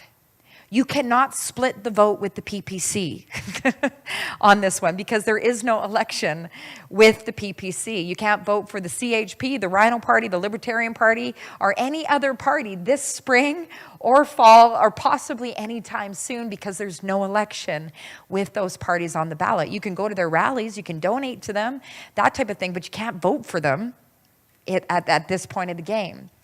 But we are back at one of those 0.2% moments where whoever shows up is going to determine who the leader of the Conservative Party going forward is. And I believe that whether we like it or not, that people like you and I will determine who the next Conservative leader is. You know, I believe that this is either by our engagement or by our absence. Right? Those 21,900 people who engaged in a vote decided. You know, the 2 senators that didn't show up decided. Whatever action we do brings influence into it, whether it's engagement or absence. And so I believe people like you and I will determine the outcome. And I believe also that the next Conservative leader will determine who the next Prime Minister of Canada is, because I want to be so bold as to say, I believe we need somebody that actually has the favor of God on them at this point. We don't need another political strategy. It hasn't worked for the last well, definitely hasn't worked for the last 2 years. You know, when Justin Trudeau wins back 160 seats going against a progressive, I'm not so sure that electing a liberal to lead a Conservative Party is the way to, you know, I don't know. I actually think, and I feel the pleasure of the Lord as I say this, I actually think he's looking for a David. I actually think he's looking for someone that has his heart on some of these issues. And, you know, most of the community didn't discern who that David was in the time until he came to his fullness, right? I also believe that whoever the next Prime Minister is, I believe we will determine who the next Conservative leader is. I believe the next Conservative leader will determine who the next Prime Minister is. And I believe that the next Prime Minister, and I was saying this about a month ago before the whole World Economic Forum thing happened last week. It was just like I knew it in my knower, that whoever is our next Prime Minister is going to determine the boundaries of which we can function freely in society. We know it is blatant, and our current Prime Minister is currently rolling out millions of dollars of investment into the ability to financially and on every tier of society control Canadians and link it to a carbon footprint. And so I'm not saying that he's definitely going to do this, but I'm wondering, why are we investing into this technology if there's no intent to do it, right? And so, you know, are we okay with the possibility of the government being able to shut down this church with a click of a button, shut off your utilities, freeze your bank account because you're not lining up with government ideology? It's not a stretch to go here at this point when bank accounts were just frozen and attestations are happening on summer jobs grant program? Are we okay with the possibility of a government being able to cancel a church with the press of a button because they're not lining up, or maybe because you're emitting too much carbon? Too many people are farting in here tonight. I'm so sorry. You're shut down, you know? Like, I don't know how they're going to measure all this stuff. Or you ate too much beef last night, Lauren. Like, your credit card is shut down. Like, but this is the mindset that's being rolled out in some of these global forums that our nation is signing onto. And I'm so proud of Leslyn for pushing back on this over the last week or two. Like, go girl. You know, if for nothing else, go girl. But I believe that our next prime minister is either going to serve Canada up on a silver platter to control and global coercion, or we're going to have somebody that stands up and says, listen, Canadians are just fine the way they are. They know how to raise their kids. They know how to run their businesses. They know how to steward their wealth. They know how much beef to eat in a week. You know, Canadians are just fine the way that they are. And I want to say this. I know it like I know it in my knower. And I might be wrong. And I'm willing to be wrong. I'm willing to look back at this moment and be like, Faitine, you were wrong. And I'll say back to that person who tells me, okay, won't be the last time. You know, I'm willing to be wrong, but I'm not willing to be right, knowing what I know in this data, and not do everything I can to make sure that we get the right kind of leadership at each and every opportunity that we have to exercise democratic authority, in which a leadership election race truly is that. So all of what I talked about today, I believe, and I deliver this with the same gravity that I feel it. I hope I'm wrong. I really genuinely do. You know what? But if I'm not wrong, the only thing that each one of us in this room is being asked to invest is $15 in a few minutes and a few conversations over the next 5.5 days. Why do I say 5.5 days? Because June 3rd is the deadline to get that $15 membership, which gives you the power to vote in this current leadership election race. And also, I want to remind everyone, this is very, very important, that permanent residents can vote. You do not have to be a citizen to vote. Are there any permanent residents in here? You do not have to be a citizen to vote, and anyone who is 14 or older can also vote. So if you have children, grandchildren, nieces, nephews that are 14, 15, 16, they can actually bring their authority and equity and power into this very, very important moment. I believe that we have two choices tonight. We can either just resign ourselves and surrender the nation to the same trajectory with no checks and balances right up until 2025, or we can take a $15 chance, a $15 investment risk on the possibility for change. You know, sometimes people say in the Q&A, well, what about electoral fraud? I said, well, you know what? There might be electoral fraud, but what if there isn't and a whole bunch of us don't get involved and then we lose it? Like, dude, it's only $15. Like, we spend $15 on so many different things. Like, let's take a $15 chance, or let's overwhelm the system so massively with good people and good intent that even if somebody tries to drop 15,000 ballots, it won't make a difference because the best person will just so overrun it, you know? Like, can we believe? So as I close tonight, I want to close with two invitations. The first one is obviously clear. I want to invite you tonight, if you have not already done this, I know by this point probably a lot of people in the room have, but I want to invite you to actually become an active member in the Conservative Party so that you can be a part of the 0.2% that will be the kingmaker position in this current leadership race. This does not mean that you have to vote Conservative in the general election. If you don't like the leader that gets elected in the end, you can cancel your membership. All you're doing by doing this is saying, I want to bring my views, my values into a moment that will be influential to the future of my nation and my children.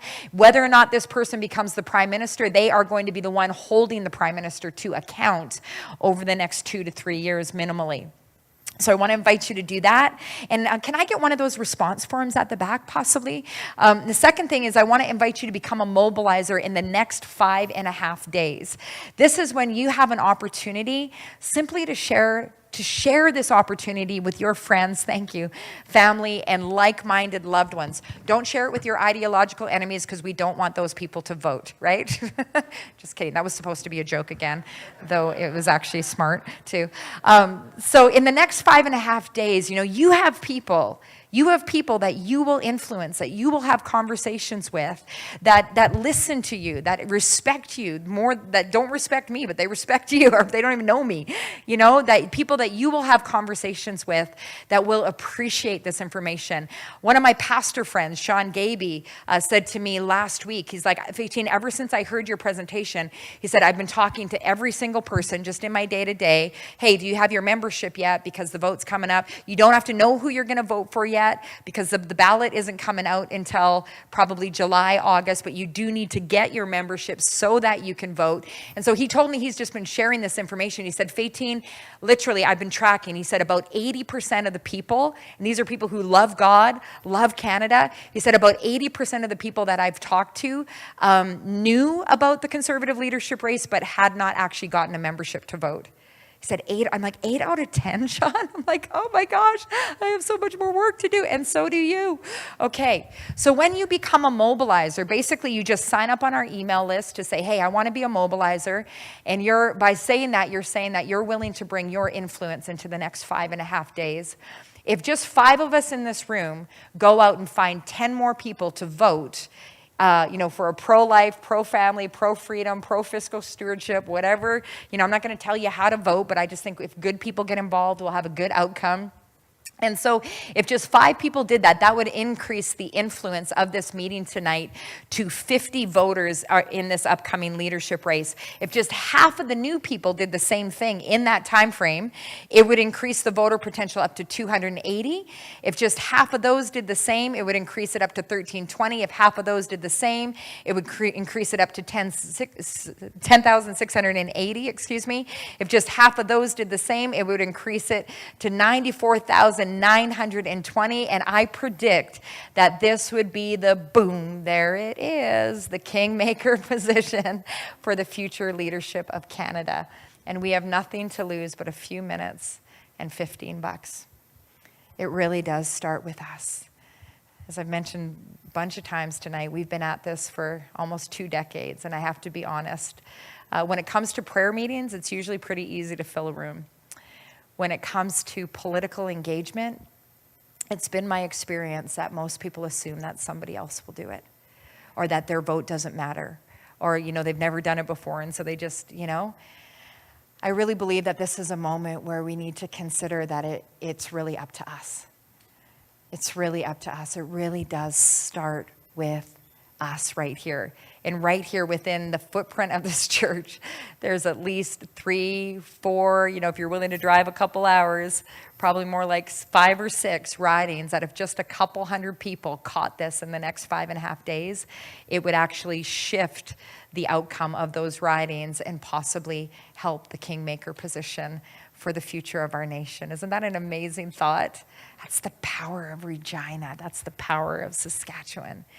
And so our team has worked really, really hard to simplify all of this down to an easy action. And that is go to formycanada.ca, and there's a big red button on that website that says Get Membership. We're encouraging people to get their membership not through the Conservative Party, but through us. Why? Because I got a little bit of intel when I ran for office myself, and I learned that if you just send people to the Conservative Party, you don't know who those people are, you can't communicate with those people, you can't help them in the process. And so what we're asking people to do is to do it through our website. What that will do is that will register you with us so that we can send you our voter's guide. We're going to be putting out a voter's guide, chopping up where all the candidates stand on all the different issues. We're going to be rating the candidates based on their voting record, rating them based on their campaign team, because you can actually usually tell who a person really is by who their campaign manager is and who their chief political advisors are. So it's actually a very easy read in this current race right now. And so those that register through our site will get access to that type of intelligence and that type of information. And we'll also be there to fight for you if you don't get your ballot for some reason. Like, you're our people. If you register through our site, we will fight for you, and we've got relationship now with the party that if something happens and you don't get your ballot, we're able to kind of advocate for you with the relationships that we have. And so if you do that through the For My Canada website, it gives you those extra privileges. In a moment here, I'm going to share, to close, a video from Stockwell Day. It's just a minute. And while we do that, we're going to pass out these response forms. This is my form of an altar call tonight, okay? So there's 3 options on this response form. Number 1 is that you're saying, yeah, I want to sign up to be a part of that 0.2%. I do want to vote. If you're not sure if you're a member at this point, just assume you're not and sign up, okay? Because if you call the Conservative Party, they probably won't pick up and they probably won't call you back because they are so overwhelmed right now. And if you accidentally top up your membership, they'll just add it, they'll just give you another year on your membership. So there's nothing lost there. The other thing that I do want to say is that if you sign up, if you say that you want to be a member, we want to ask you to actually activate your membership before you leave the church tonight. There's 2 ways you can do that. Number 1 is you can just go on your phone to our website right here, formycanada.ca. If you can put your camera up to that right now, the QR code, go on your phone and just click that button that says get membership and go through the prompts, and that will get you in the system. As long as you get to that swirly circle thing on the Conservative website where they say thank you for your contribution, you know that you are in the system. All you need to do is watch for the charge on your card. They will not send you a membership confirmation because they are so overwhelmed right now. You will probably not get your membership confirmation for like another month. We're getting so many freak out emails right now. I haven't got my confirmation of my membership. And we're like, I know, nobody has. And so just, you can go through those steps on the website, or if you don't want to do it on the website, we have an amazing volunteer team at the back with laptops set up. You can fill out your information on the bottom right here, bring this sheet to the back, one of the back laptop kiosks, and they will key it in, and we will personally make sure that you are active before you leave this room tonight, so there's no chance that you don't get your authority to vote. If you want to become a mobilizer, check that off. If you want to get on our email list, maybe you're already a member of the Conservative Party, and you're like, dang, I wish I would have done it through their site. Well, you can still get on our email list to get that voter guide. That's fine. And then there's the option to donate, but we have another option tonight that Pastor Ray already set out, so you can ignore that part. Okay, so if our amazing volunteers can pass those around now. So I want to say this. Yes? Sure.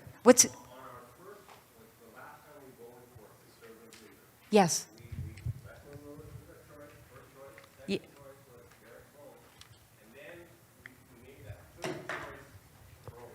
Yeah.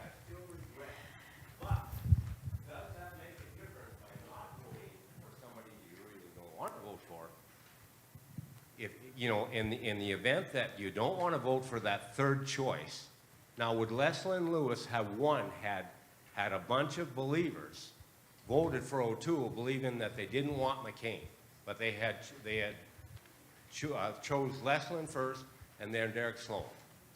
Yeah. Can you answer it? Yeah, that's a really, really good question. And this is one of the things we're going to break down in our voter's guide when we send it out. So to answer your question, if you put Erin O'Toole third, did that diminish Leslyn's vote on your ballot at all? No. If you put Erin O'Toole third, it did not diminish your Leslyn vote. It just meant that when Leslyn dropped off, your next vote, which would have been O'Toole because Derek was already gone, that your Democratic equity now, your vote now went to Erin O'Toole. Now, there's 2 schools of thought on this. One is the school of thought that you just alluded to, and that was blocking Peter MacKay.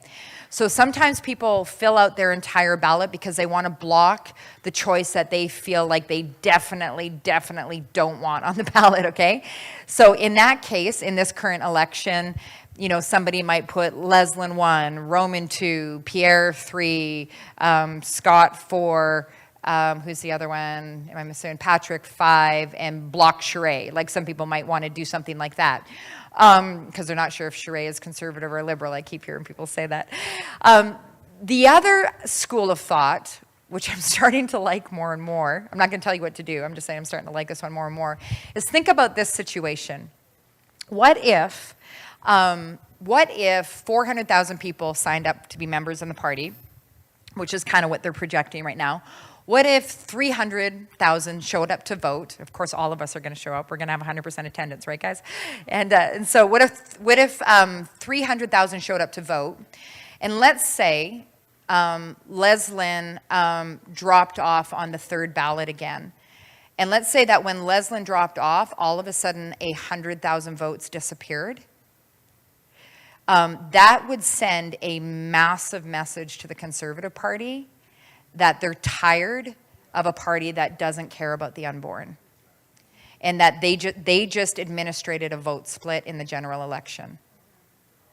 So, you know, we have to. I was just with Brian Peckford yesterday, so I'm a little bit feisty right now because he's like, burn down the house. I'm like, Brian, if we burn down the house, do we have time to build another one? I don't know. Like, so, you know, so those are the two thoughts. Like, do you want to block the worst one, or do you want to participate in sending a message to the party?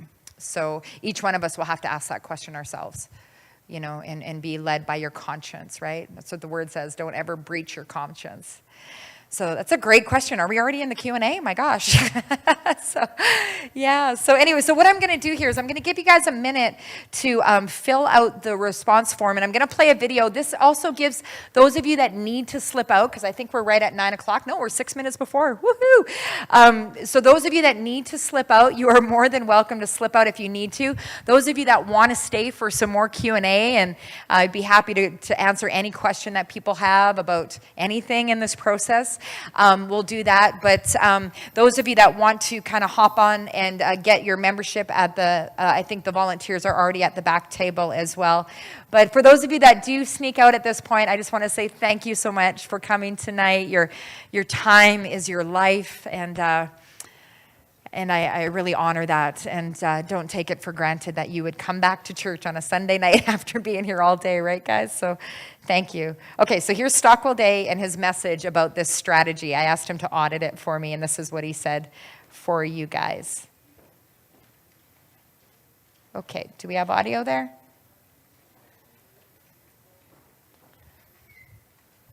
Sorry, Femi, I should have given you a warning.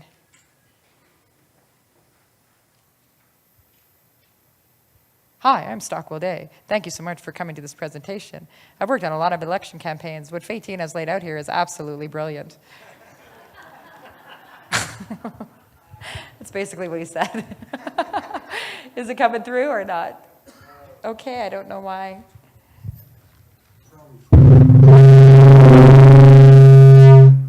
Yikes. You guys awake now? Okay, now we can party till midnight. Okay, actually, here, let me see if I can do this. Sorry about that, everybody. Are you guys okay? If anyone needs prayer for healing. Hi, it's Stockwell Day here. I've been working on election campaigns for probably 40 years. I can tell you that the ones that win are the ones that have a clear and basic strategy that can be used by volunteers like you at the local level. This plan that Faitine has put together is probably one of the best I've ever seen. Please get involved. This campaign really is one that is going to make a difference for our country at such a time as this. We need you. Thank you. Stock, eh? Okay, this is super hot. Okay. Okay, well, hey, I feel like you guys are ready. Why don't we just head right into the Q&A? Can we do that? I'm in charge. The answer is yes. No, I was kidding. Okay, so I saw that we had a second mic there. Is somebody willing to be a runner for that? I don't know. Can you be a runner? Yeah, amazing. Thank you. Thank you so much.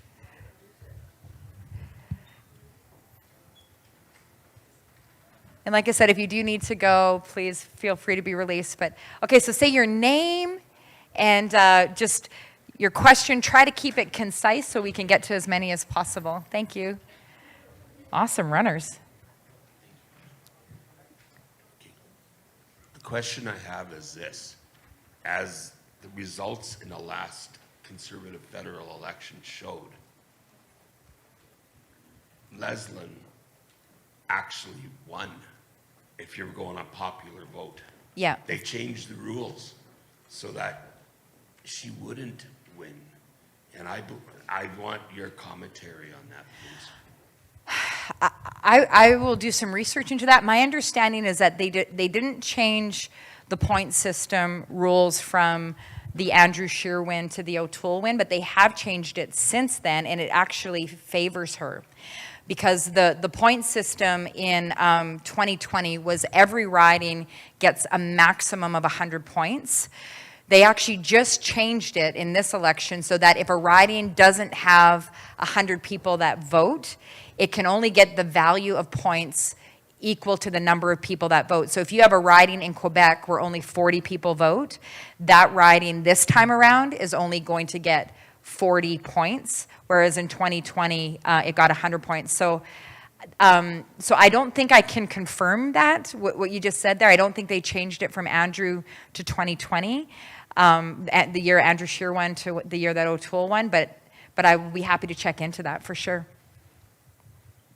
Okay, and then we'll go to somebody else. But we in Saskatchewan yeah, did our job in the last election, federal or whatever. We have done our job. I concur with you. This is a changing point for us. But let's say it doesn't change. I myself am teetering on becoming a Western separatist at that point. you know, anyway, let's take it one step at a time, but I understand the pain. I'm an Alberta girl. I get it. Thank you, sir, for sharing your heart. Okay, does anyone else have a question, comment, clarification? This wonderful lady here, say your name. Hi, my name is Bev Long-Romano. Hi, Bev. You stated that there was a charter right breach. Can Yep. you elaborate on that, please?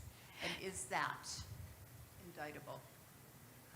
Yeah, no, absolutely. Like the Emergency Act, the whole purpose of the Emergency, or not the Emergencies Act, and also the Pandemic Management Act, they changed the wording of it a few times, was to empower the government to override Canadian charter rights. So what are Canadian charter rights? Freedom of conscience, freedom of mobility within Canada, the right to move freely within Canada and work anywhere within Canada, freedom of religion, freedom of peaceful assembly, of which a church service is. You know, so there were certain fundamental freedoms that are enshrined in the charter that were suspended during the pandemic management. So that's when I say charter breaches, another way you can say it was suspended. Now what the government is saying, and various governments, this is both federally and provincial governments as well, is that Section 1 of the charter, and I'm not a constitutional expert, but this is my understanding of it from interviewing people, is Section 1 of the charter does say that you can suspend the charter rights of Canadians in the case of an emergency, like for a limited amount of time, as long as you demonstrably prove in the context of a free and democratic debate and discussion that it is necessary for the protection of Canadians. And so that clause was put in there to allow governments to move swiftly in the midst of war or in the midst of a major national emergency, like half the nation is on fire with forest fires or something like that. And so that clause was put in there. Now, the reason there's a lot of charter court cases right now, including Brian Peckford's, is because many people feel like the government did not demonstrably prove in the context of a free and democratic debate that this was the only way to handle the COVID-19 management.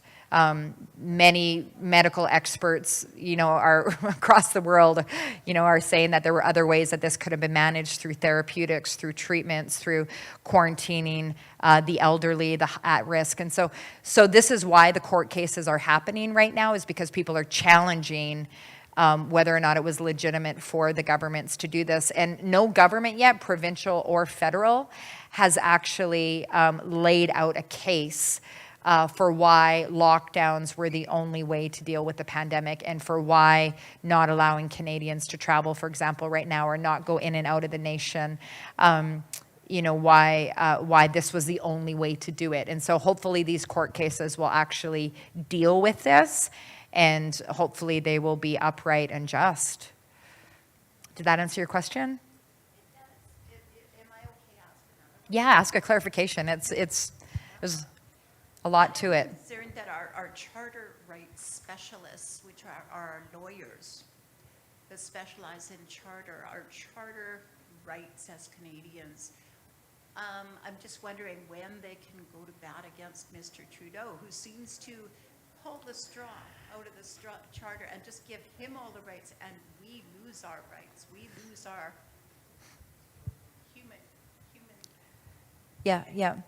Yeah, well, there are probably hundreds of cases right now in the courts, and the highest profile one is the Brian Peckford case, where he's actually suing Justin Trudeau. He's suing the government of Canada for breaching his mobility rights. And that's, I think, it's in section, I don't know what section it is.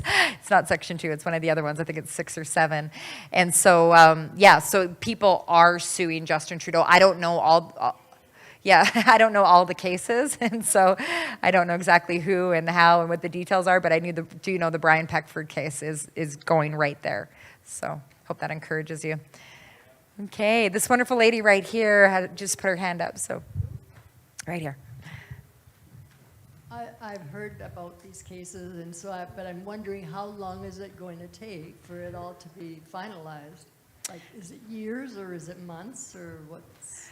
Yeah, your guess is as good as ours. Some of them have already flushed through. So, for example, I just heard a good report of there was a church in Ontario. Some of you might have caught my Facebook Live on this. This was the one where the cops went in through a back door where the children were having children's church.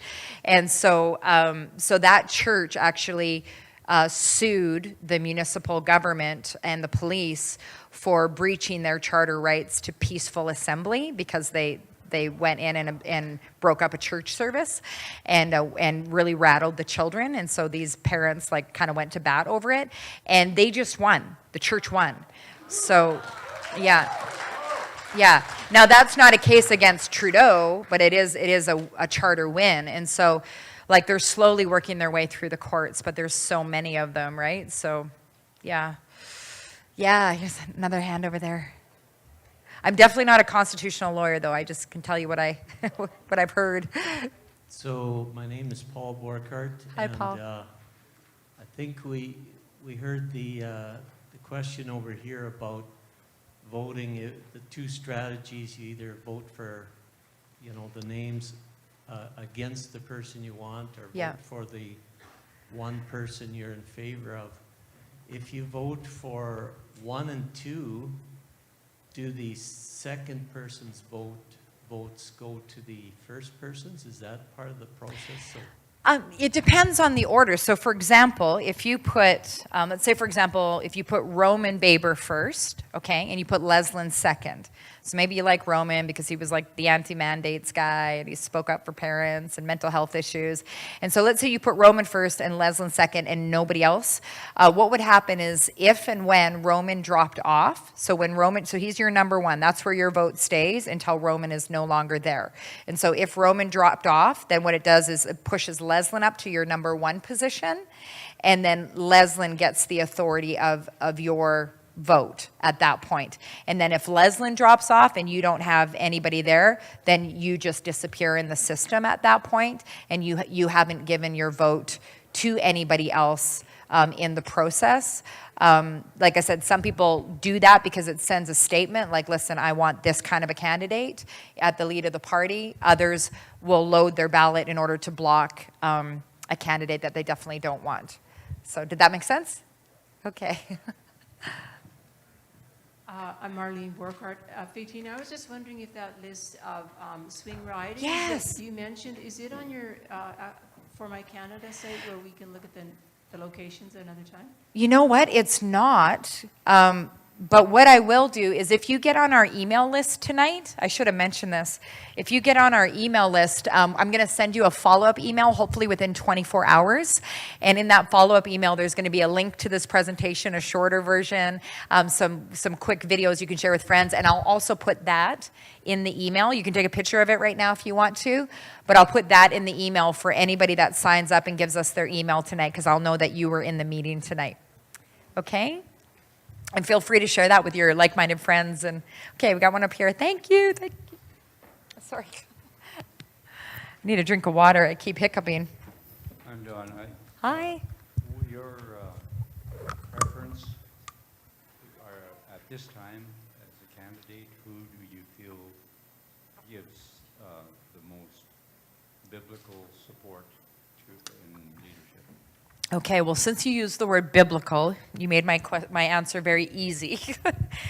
The only one is Leslyn, who falls in that category, and that's at the admission of the other candidates, right? So if you put being pro-life or being pro-choice as a biblical issue, she's the only pro-life candidate. Yeah, so I could probably just stop right there on that one. You know, there are some people that are wrestling over, you know, because Pierre seems to be the front runner right now. And, you know, but Pierre is pro-choice. He has been asked a few times, maybe I hope he flips on this one. This would be a case where I wouldn't mind if he flipped. He's been asked a few times if he would revisit the bill that would put pastors' parents and you know, counselors into prison for up to 5 years. And on multiple occasions, he said no, he will not revisit that bill. He has no interest in revisiting that bill. Leslyn is opposite on that. She wants to revisit that bill because she feels like it was a poorly written bill. And it was a very badly written bill. So, yeah, so there's a very big distinction between the two of them on the social issues. A conservative is a conservative is a conservative when it comes to fiscal issues. They might have some different approaches on how to manage the economy, how to unleash the power of the free market. I think as people of faith, at some point, I don't mean to be simplistic here, but at some point we have to say, okay, do we trust that God will pour out his blessing upon a nation that has righteous leadership, right? It's the whole history of the Old Testament, right? That good kings and, you know, your crops are blessed. It's Deuteronomy 28, you know, if you keep covenant with the Lord, your crops will be blessed, your national security will be blessed, your land will be healed, your sons and daughters will come back. And so at some point, I think we, as values voters, we need to decide if we believe that or not and put our weight in that direction. Yeah, so on this particular roster, at this particular time, there's only one choice when it comes to those issues. I wish Joseph would have gotten on. I wish Grant and Mark Dalton would have gotten on. They would have been amazing. Yeah, did I answer your question thoroughly enough? Yeah. Yep.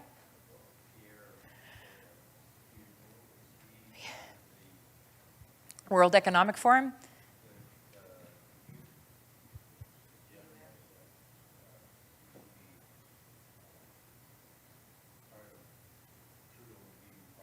Yeah, that's the World Economic Forum. I'll come back up here. Yeah, so I don't know. Pierre has said that he is not a part of the World Economic Forum and that he's never been to Davos. I don't know if he's been. Now, one thing I do know about these groups, because I actually have friends that are like lovers of God that have been invited into these things, and they're like, they get to the events and they're like a little bit confused when they get there about what it really is and what they're really trying to do. And so, you know, just because somebody went to something once, I don't necessarily throw them under the bus for that because maybe they went once and said it's not for me, right? So Pierre has said that he's never gone to Davos. He said that he's not a part of the World Economic Forum, so we have to trust him on that. He has not been vocal, and I don't know why. He has not been vocal over the last week about what's been happening at the World Economic Forum this past week, and he's not been vocal about the WHO treaty that apparently Trudeau just signed onto, which will basically bring Canada's healthcare system under the sovereignty of the World Health Organization. So the World Health Organization can decide what a pandemic is and then can dictate what nations who sign onto that treaty have to do to manage the pandemic. So from what I understand, like I've been going, you know, Mach speed with this tour, so I do need to fact check this, but from what I understand, Justin Trudeau just signed us onto that. And so Leslyn has spoken out about it. I don't know if Roman has. I saw something come out, but I don't know if it was about that. I don't think Pierre has spoken about it, and I don't know why. Do you know Conrad? Has he? Conrad is so good at this. Has Roman spoken out about it? No, you haven't seen it, but you saw Leslie's? Yeah. Yeah. Conrad's amazing. If you ever have a question about this stuff, ask Conrad. Yeah, so that's the rest of the story. Yeah, you guys are amazing. I could talk about this stuff all night. I probably shouldn't, though, because I might say something I regret. Just kidding. Okay, I was never into politics, okay? Yeah, me neither. It was, hey, Dad, who am I voting for? Yeah. Well, I lost my dad, so Oh. we sat in Ottawa. We seen what kind of crap went down. Oh, you went with the convoy? Yeah, Oh, wow. I delivered pups in the truck while we were there. We were gone for 6 weeks. Wow. Bless you. So many people said, you guys did not win. Well, I'm sorry, but before going to Ottawa and seeing what Trudeau actually would bring down on us, I never, ever, ever in my life would have dreamt that he would have pulled the War Act on us, ever. I don't think anybody did. For doing nothing but cleaning the streets and the garbage and bouncy castles. Oh my goodness, that brings cops every time. Don't put up a bouncy castle. But I like you. Can I take you with me?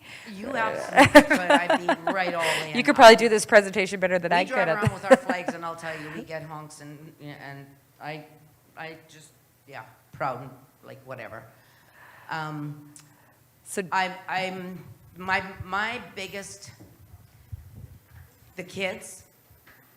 They picked the wrong battle in going after the kids, because there's a lot of mama bears, and women are a force to be reckoned with. And that this is where this is getting really, really hefty right now, because Trudeau actually even said it right out of his mouth. I couldn't believe that when somebody had made a comment about the kids getting the shots in school and that they didn't want that to happen, and he said, your kids belong to the province. I was like, excuse me? Did you just like say that? So I don't know. I don't trust him this much. But there is apparently that Harper signed something with the UN agenda. So, and that the Conservatives are tied into that, because he signed the Conservative Party into that UN agenda. He signed the UN agenda, or he started it, or whatever. There was something. If Mark Friesen was here, he could lay her right out on Yeah, that. yeah. Yeah, and I wish my memory was sharper right now. I don't have a strong recollection of that. But the other thing is too, when leaders change, they can revoke things. So for example, Kyoto, right? Okay, so there have been leaders that have signed on to that, and then the leadership of a nation shifts and the nation pulls out of the treaty under the new leadership. So I would be curious to know if some of these things are like forever binding, and if they are forever binding, then how actually can they be forever binding? Like, I think leaders can pull out, and that's one thing that Leslyn said about the WHO thing, that she would pull Canada out of that treaty. Well, I know, like, there's been a number of people that have asked Pierre if he would denounce the UN agenda, and he just skirts around it, and like he won't come right out and say that. He will denounce the UN agenda. He says, I'm not part of the WEF, but he will not address the UN agenda. So that's a thing, I know so many people that are just pushing into him. I like what he says. He's a good talking head, but You know it in your note. Yeah, okay. And he was in the runnings, like he was in there, and he pulled out, like before Trudeau got back in. And I went, what? And his excuse was because, he had a new baby, a young family. But 4 months later, I'm sorry, but a new baby and a young family is still that for at least 2 years. And 4 months you could turn around and say, yeah, no, okay, no, I'm gonna run now, and I'm gonna run for this. No, I'm just, Yeah, so to respond, so what we're going to do here with For My Canada is we're going to break down in the voters guide, we're going to look at the things that people most commonly ask us about. So who's the most biblical values candidate? You know, where do they stand on the WHO, the WEF, you know, different things like this. And what we'll do is we'll do our best to give you the best information that we have. It'll probably be a bit of a living document because I'm sure some people will give us information once we put it out, and the candidates will also say things probably after we put it out.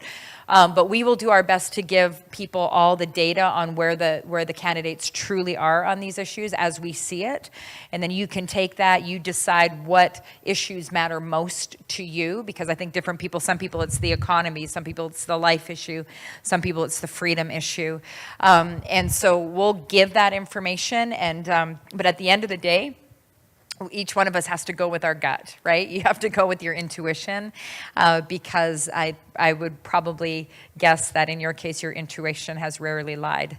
You've probably had pretty good intuition throughout your life, so. Yeah, discernment. Yeah. Yeah. Well, awesome. I hope you like me. We'll have to. Let me know if you don't, because I'll see what I got to adjust. Okay, another one over there. Okay.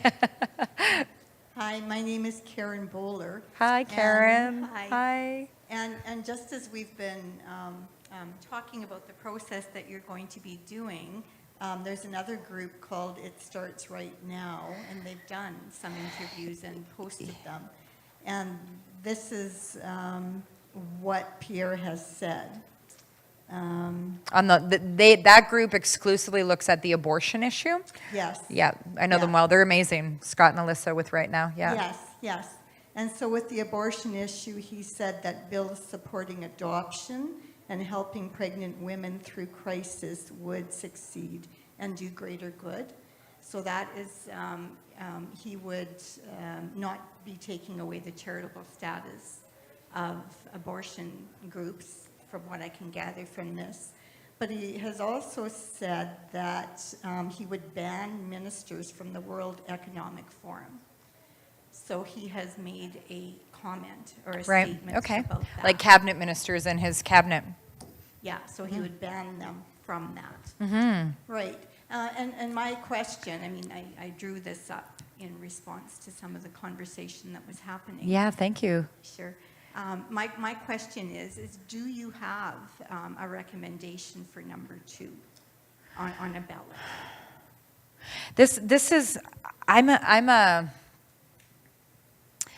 am a strategist in the sense of my use of time, okay?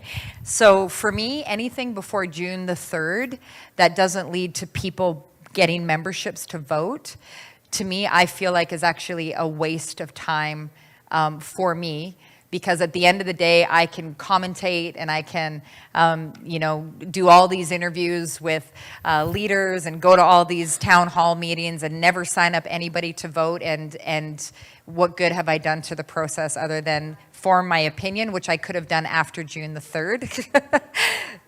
Yeah. So this is why I'm kind of deferring some of my thoughts, but I am definitely forming them. Like, because for me, there are some things that are really important to me, like I've found for example, to go back to the life issue, we've had 1,500 sit-down meetings with members of parliament and senators over the years. We've met with Pierre several times. I actually met with him when I think he had just been elected in his first year when we took our very first team to parliament. And I have a picture with me and Pierre at his office, and we both have really bad hair because it was the 90s. And, and so what I've found with elected officials is that if they are willing to say that they're pro-life, if they're willing to say that, and they're willing, and they don't qualify it like, oh, I'm personally pro-life, but politically pro-choice. Like they say, no, I'm pro-life.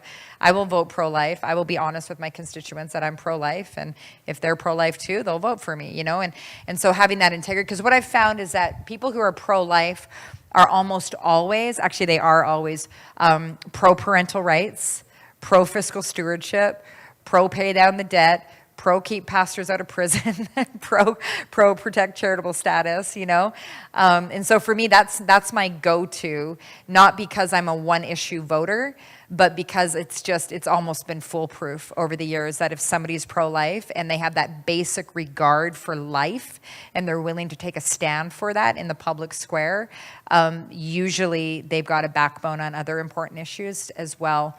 And so, again, I'm not directly answering the fullness of your question, but stick with me till the end of June, and I will, you know, so where I'm at is I'm in the wrestle personally of, can I give my equity to somebody who doesn't have regard for you know, and you know, but these are the wrestles right now because of the enormity of the issues that we're facing in terms of freedom, democracy, and the global pressures, right? So.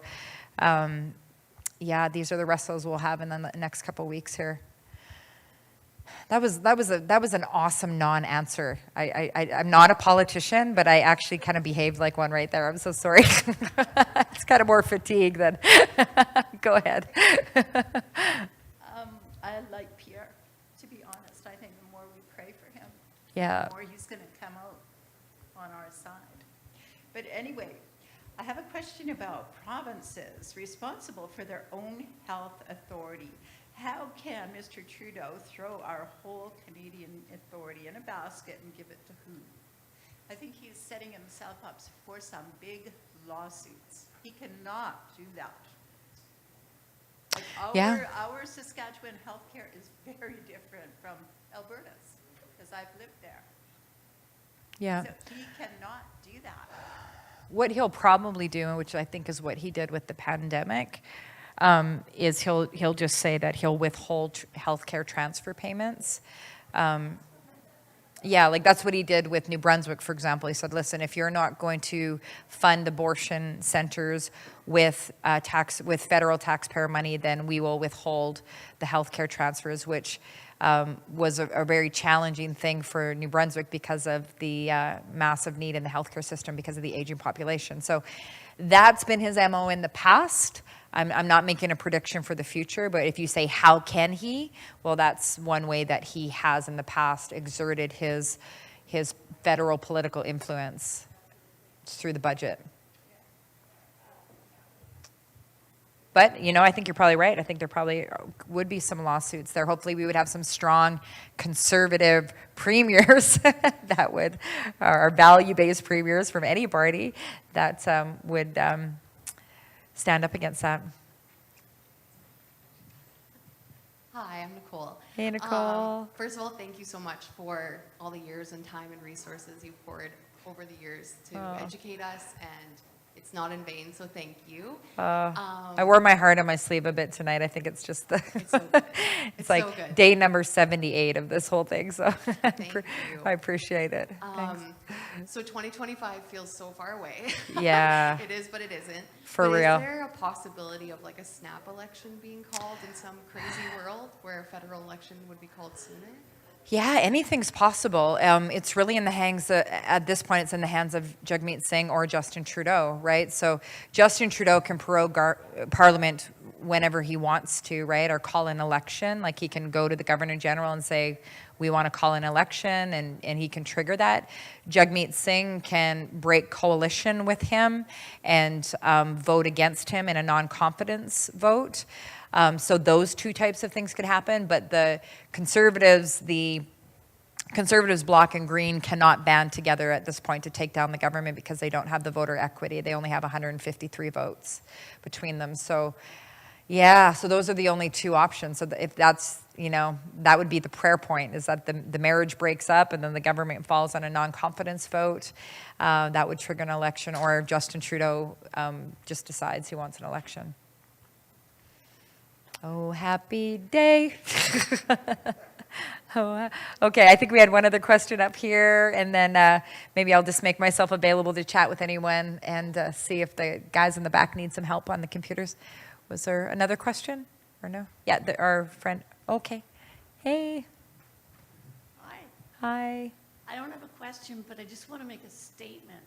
I was listening to Question Period this afternoon, Okay. and there was a pollster on at the end, and he said that the Conservatives now have record number of memberships, Yeah. and he said the number 400,000. Yeah. And so I just, because you said. Yeah. Yeah. That was my estimation too. But I think they're there. Anyhow, record number. Mhm. So you've made a difference. Oh, I don't. Yeah. Okay. Well, I, don't, I definitely didn't sign up 400, but thank you. Oh, okay. We'll make this. Is this a question or comment, Mr. Bulldog? Yes to both. Okay, we'll just keep it concise because, okay, let's go.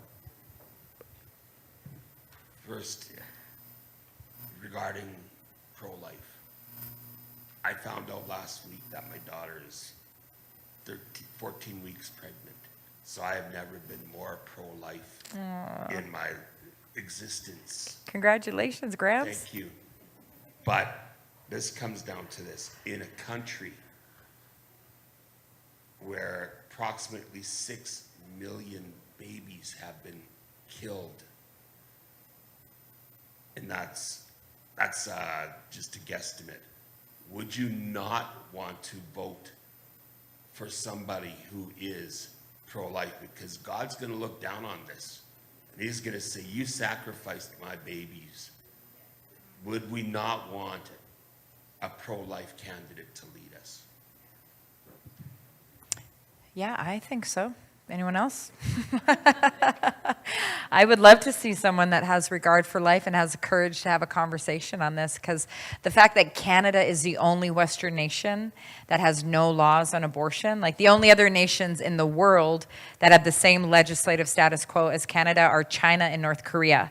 So that is an indictment against us. And so to have a leader that at least has the courage to be honest with where we're at with Canadians and, you know, and really challenge. I would love to challenge every member of parliament who is aggressively pushing for full-term abortion, which is anyone that is encouraging the current status quo.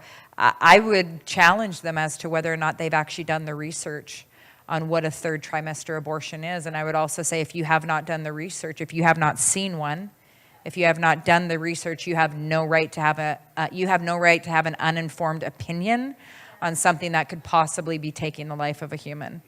So that is negligent leadership at its pinnacle. That's what I would say about that. So I think we need leaders that are willing to just be honest about this and call the cancel culture for what it is. And I think most Canadians there's no outcry because most Canadians just don't know. They just don't know. They really don't. So that's why I keep talking about it, guys. Please keep watching my TV show. Cleared out the room a little bit tonight. Love you all. Oh, we got another one. No, it's not a question. Just thank you so much. Oh, thank you for being here in the We're second row. You're truly a Canadian hero. So Oh, wow. Well, hey, my hubby deserves a day at the golf course, and people are like, we're praying for you, Fatin. I'm like, actually pray for my husband, because it's the greater sacrifice, you know? Okay, love you guys so much. Thanks for hanging out. This has been great.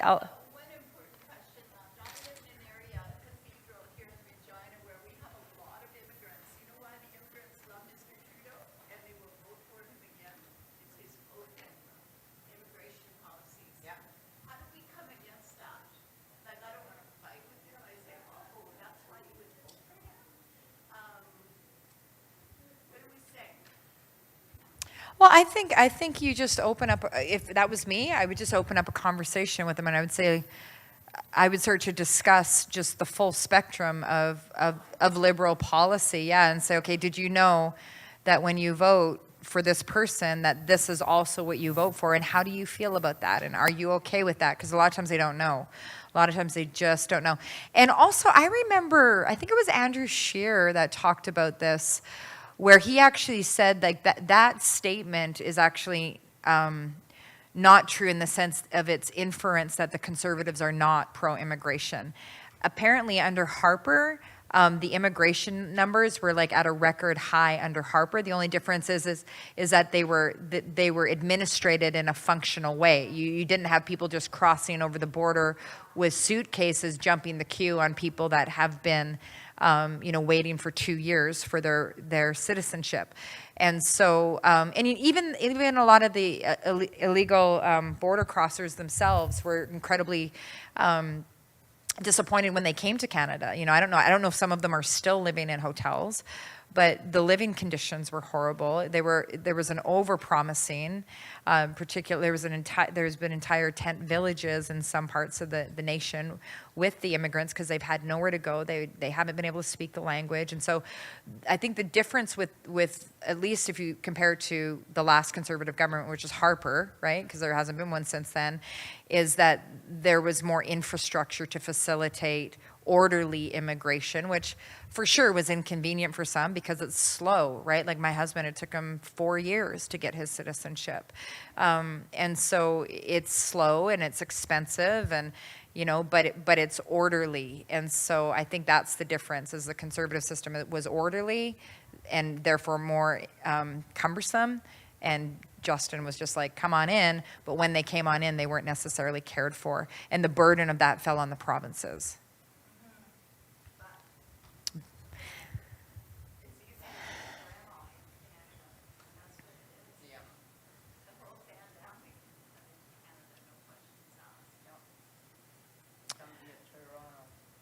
Yeah, well, I would just maybe challenge the mindset that the Conservatives are anti-immigration, just that they have a different approach to it that actually respects the immigrants that have been waiting and the immigrants that have been, orderly and you know what I mean? So, but that would be a good question for your MP. Ask your MP. That is a good question for your MP because they would probably have some intel on the legacy of the Conservative Party that isn't top of mind for me right now. So anyway, thanks everyone. Don't leave the facility without your membership if you want one. Okay, love you guys.